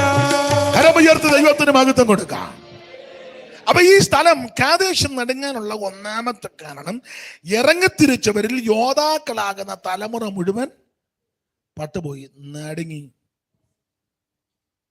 ഒരു കുഞ്ഞുങ്ങൾ പോലും പട്ടുപോകരുത്. ആരും നശിച്ചു പോകരുത്. ഈ കൃപയിൽ വന്നെ ആർക്കും ദോഷമുണ്ടാകരുത്. എല്ലാവരും അങ്ങ് ചെല്ലണം. ഓടിച്ചവസാനിപ്പിച്ച് നിർത്താം. ദൈവത്തിന് മഹത്വം ഉണ്ടാകട്ടെ. ഇനി നടുങ്ങാനുള്ളതിന്റെ രണ്ടാമത്തെ കാരണം മോശയുടെ അഹരോന്റെയും മൂത്ത പെങ്ങളാകുന്ന മിറിയാം മരിച്ചത് ഈ കാദേശ് വെച്ച. മിറിയാം മരിച്ചത് കാദേശ് വെച്ച. മിറിയാമിനെ പറ്റി ഒരു ചെറിയ പഠനം, വാക്യങ്ങൾ എടുപ്പിക്കുന്നില്ല, പഠനം. ഒന്ന്, വീട്ടിലെ ഏറ്റവും മൂത്തത, സഭയിലെയും ഏറ്റവും മൂത്തത. 3, മീഖാപ്രവചനമൊക്കെ പഠിച്ചാൽ മിസ്രൈമിലെ സുവിശേഷ വിലയ്ക്ക് മിരിയാമും കൂടെ ഉണ്ടായിരുന്നെന്ന.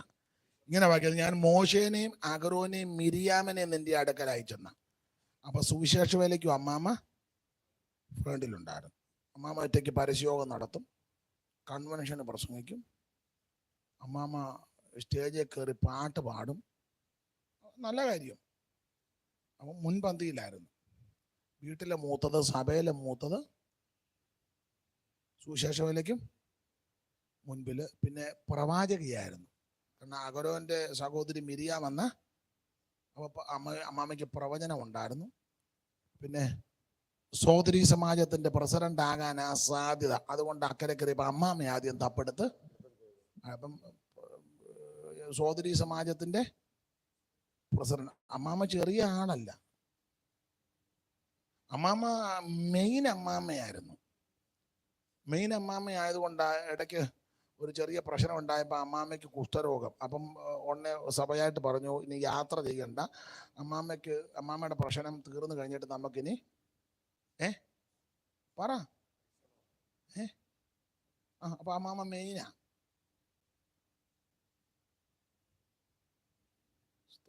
സഭയിലെ നമ്പർ 1 താരമാണ് അമ്മാമ്മ. നമ്മുടെ സഭ വലിയ ആർക്കെങ്കിലും അങ്ങനെ തല എവിടെ അങ്ങനെ കിടക്കണ്ട, നമുക്ക് പോയിട്ട് കാര്യമുണ്ടെന്ന് പറയാം. അപ്പൊ അമ്മാമ്മ മെയിൻ ആയതുകൊണ്ടാണ്. അപ്പൊ ഇങ്ങനെയല്ല ഒത്തിരി ക്വാളിറ്റി ഉണ്ട് മിരിയാമിന്. പ്രവാചകയാ, ഭയങ്കര പ്രവചനമാ. ഇങ്ങനെയുള്ള ഈ അമ്മാമയാകുന്ന മിരിയാം മരിച്ച സ്ഥലമാണ് കാദേശ്. നമ്മുടെ വിഷയം കാദേശ് നടുങ്ങാൻ കാരണമെന്നാ. ഒന്നാമത്തെ കാരണം യോദ്ധാക്കളാകുന്ന തലമുറ മുഴുവൻ പട്ടുപോയ സ്ഥലം നടുങ്ങി. 2, മിരിയാം മരിച്ച സ്ഥലമായിരുന്നു കാദേശ്, നടുങ്ങിപ്പോയി. വായിച്ചേ സംഖ്യാപുസ്തകം 20-ാം അധ്യായത്തിന്റെ 1-ഉം 2-ഉം.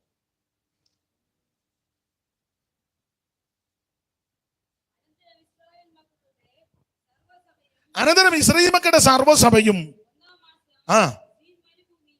1-ാം മാസം സീൻ മരുഭൂമിയിലെത്തി. ജനം കാദേശിൽ പാർത്തു. അവിടെ വെച്ച് മിരിയാം മരിച്ചു. നിർത്തിക്കേ. ജനം കാദേശിൽ പാർത്തു, അവിടെ വെച്ച് മിരിയാം മരിച്ചു. മിരിയാം മരിച്ചപ്പോ നടുങ്ങിപ്പോയി.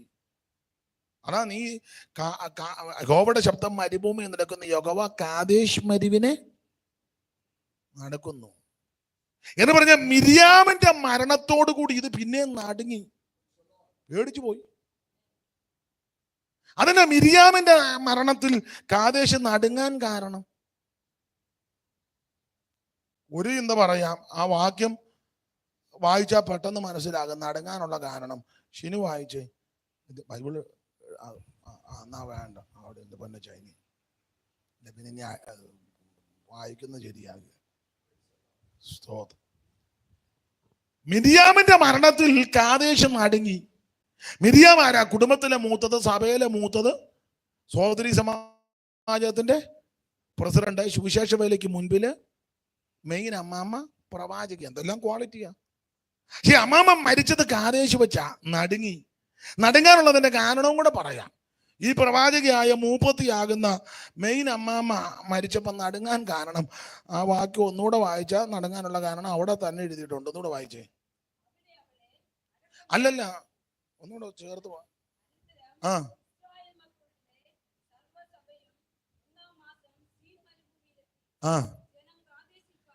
ജനം കാദേശിൽ പാർത്തു, അവിടെ വെച്ച് മിരിയാം മരിച്ചു. അടുത്തത് ആ മിരിയാമിനെ കാദേശിന് അടക്കം ചെയ്തു. അടുത്തത്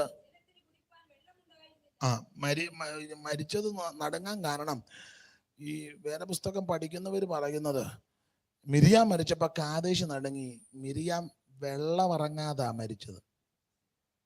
അവിടെ വെള്ളമില്ലായിരുന്നു. കാദേശിൽ ഒരു തുള്ളി വെള്ളമില്ലായിരുന്നു.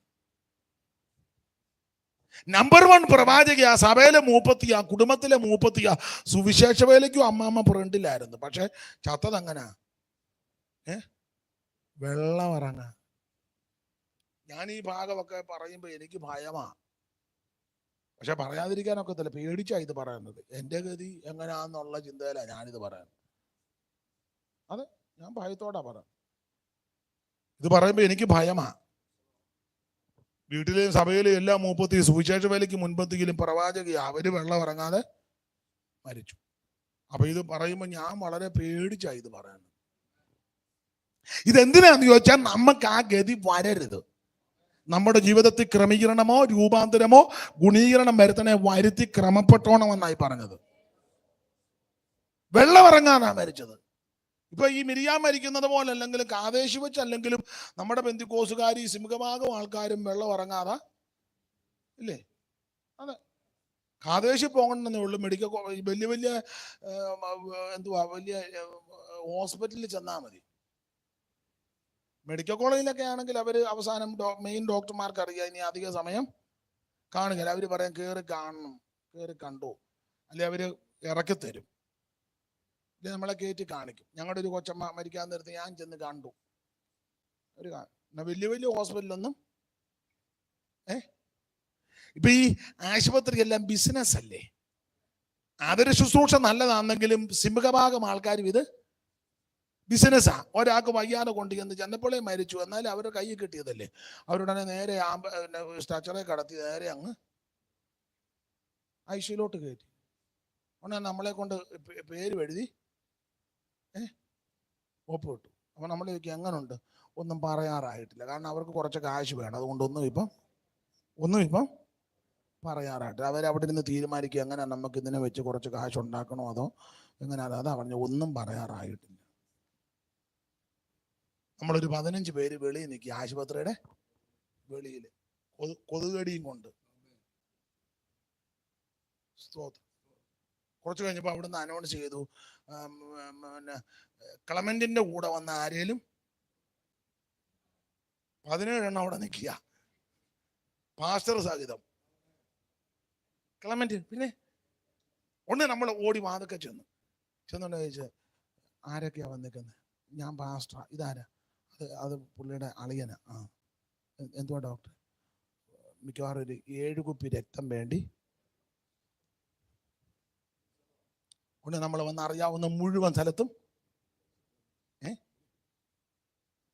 ക്ലമന്റിനെ അങ്ങോട്ട് കയറ്റിയപ്പോഴേ മരിച്ചാ കയറ്റിയത്. പിന്നെ അവരെ ആലോചിച്ച് നമുക്ക് ഇച്ചിരി കാശിന് ആവശ്യം.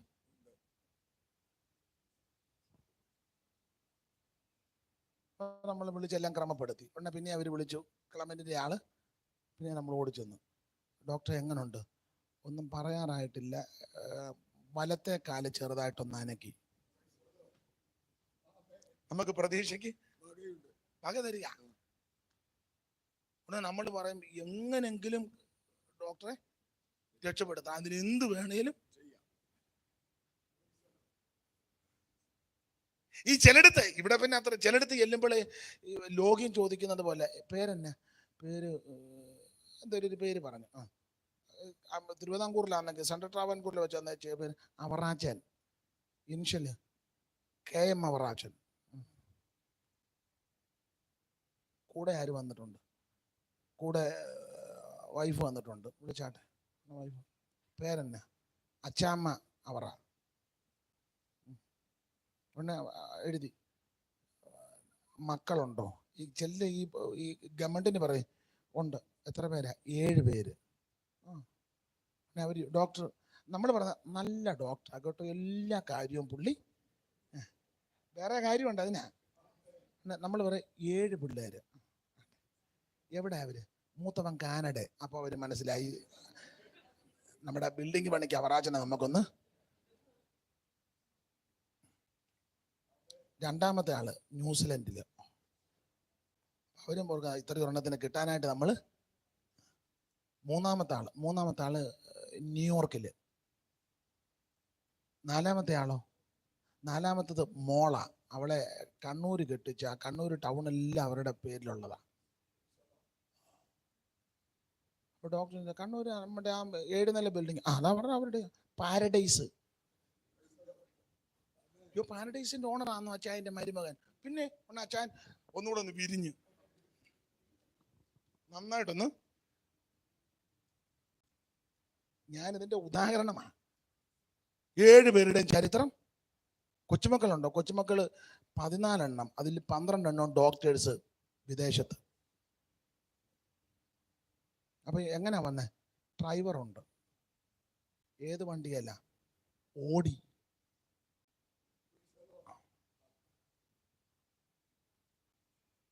ഇതെല്ലാം പറഞ്ഞു വെച്ച് പറഞ്ഞത് ഇത് മുഴുവൻ ടെസ്റ്റ് ചെയ്തുകൊണ്ട് വരാൻ. അങ്ങാടി മരുന്ന് കുറിച്ചതുപോലെ തലയുടെ അവിടെ സ്കാൻ ചെയ്യണം, പെടലിയുടെ അവിടെ നോക്കണം, മൂക്കിന്റെ അവിടെ നോക്കണം, ഹാർട്ട് നോക്കണം, കിഡ്നി നോക്കണം. ഇപ്പൊ പിന്നെ പാക്കേജാ.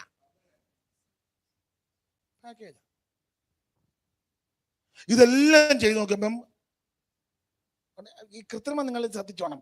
ഇത് പറഞ്ഞു തരാം.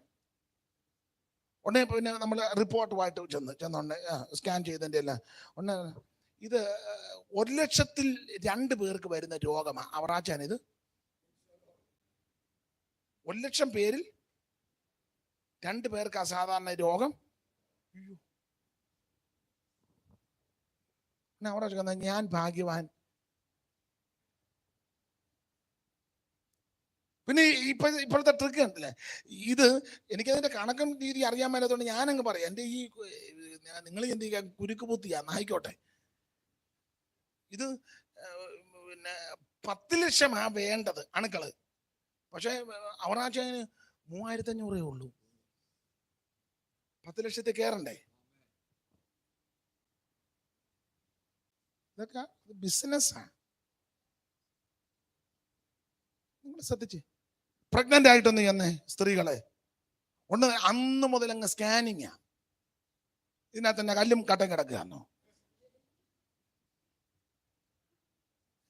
മെറ്റിലിട്ടേക്കാന്നോ? എനിക്ക് മനസ്സിലാകുന്നില്ല. ഇത് ബിസിനസ്സാ.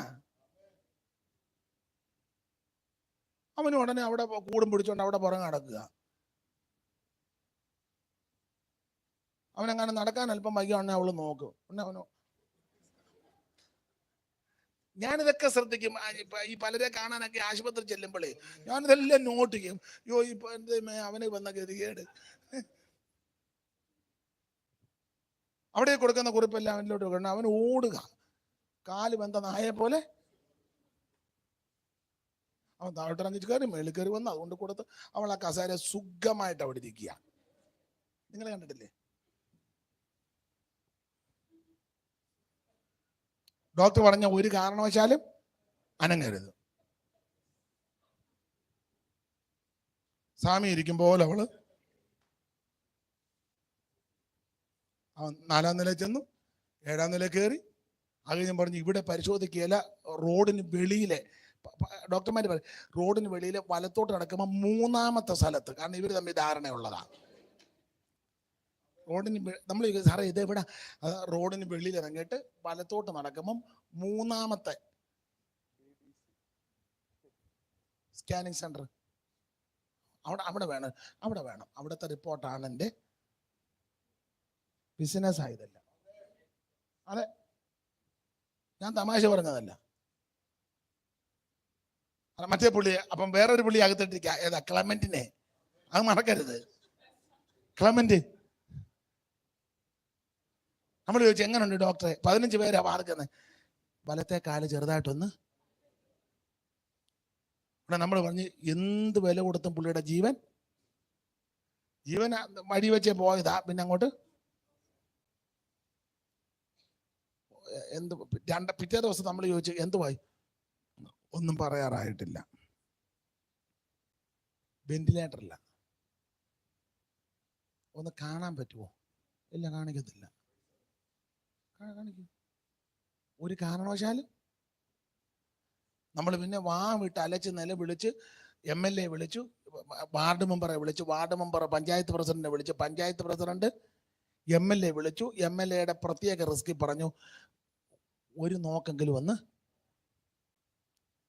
അന്നേരം പറഞ്ഞ് 4 മണിയാകുമ്പോൾ ആ ഭാഗം ഒന്ന് തുറക്കും. നിങ്ങൾ അങ്ങോട്ട് ചെന്നിച്ച് ദൂരെ കിടക്കുന്ന കാണാം. അത് ഗ്ലാസിന്റെ അവിടെ നിന്ന് ഇങ്ങനെ ഒന്ന് ചെറുതായിട്ടൊന്ന് കാണാഞ്ഞോണ്ട് നമ്മൾ ആ ഗ്ലാസിന്റെ അവിടെ കൈ വെച്ചേച്ച് ഇങ്ങനെ നോക്കിയപ്പോ പച്ച തുണി പുതപ്പിച്ചിട്ടേക്കുന്നു. ഏതാണ്ടല്ല ഇങ്ങനെ ആമ്പലിന്റെ വള്ളി പോലെ തൂങ്ങി കിടക്കുന്നു. അതിനവിടെ ഒരു മിഷ്യൻ വെച്ചേക്കുന്നു. അതിങ്ങനെ ഇങ്ങനെ പോകുന്നു. ഇതല്ലാതെ നമുക്കൊന്നും പിടികിട്ടില്ല. ഇടയ്ക്കിടയ്ക്ക് കീ കീന്ന് 3. നിനക്ക് എന്നാ പിടികിട്ടി? ഒന്ന് ഇറങ്ങി വന്നപ്പോൾ ഒരാളെ കാണിക്കുള്ളൂ. ഇറങ്ങി വന്നപ്പം ബാക്കി 16 പേര് കണ്ടു. എങ്ങനുണ്ട്? ഇങ്ങനെ ഏണ്ടല്ല ഇങ്ങനെ പോകുന്നുണ്ട്. ഞാൻ അവിടെ നിൽക്കുമ്പോൾ 2 പ്രാവശ്യം കീന്ന് അടിച്ചു. ഒരു നേഴ്സ് ഓടി ചെല്ലുന്ന കണ്ട്. ബെറ്റർ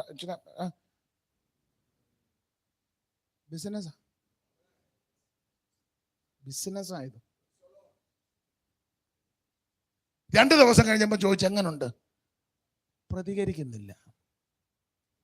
ചത്തു കിടക്കുന്ന പുള്ളി എങ്ങനെ പ്രതികരിക്കുന്നത്? ഉടനെ നമ്മൾ ചോദിച്ചു, എന്നാൽ ഞങ്ങൾ അങ്ങ് വീട്ടിലോട്ട്.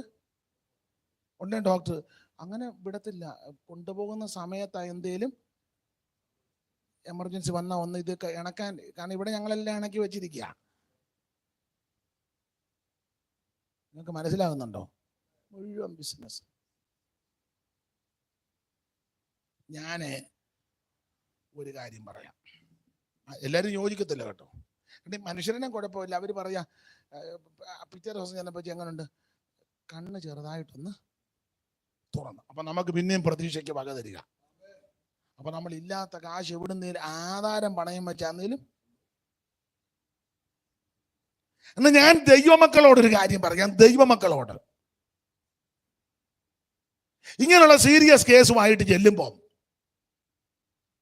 മെയിൻ ഡോക്ടറെ കണ്ടുവച്ച് ഞാൻ ആശുപത്രിയിൽ പോകുന്നതിനെതിരൊന്നും വരെ ചോദിക്കണം, ഇത് രക്ഷപ്പെടുമോ ഇല്ലയോ, നിങ്ങൾ രക്ഷപ്പെടുത്തുമോ, അയാളെ ജീവനോടെ കിട്ടുമോ? അവർ ഞങ്ങളെ കൊണ്ടൊന്നും ഒക്കുകയില്ലെങ്കിൽ ചെയ്യേണ്ട കാര്യം എന്നാന്ന് ചോദിച്ചാൽ എൻ്റെ അഭിപ്രായം ഞാൻ പറയുക. നേരത്തെ ഒന്ന് അങ്ങനെയുള്ളവർ നേരത്തെ എഴുതി വെപ്പിക്കുന്നത് നല്ലതാ. നേരെ വീട്ടിൽ കൊണ്ടുവരണം.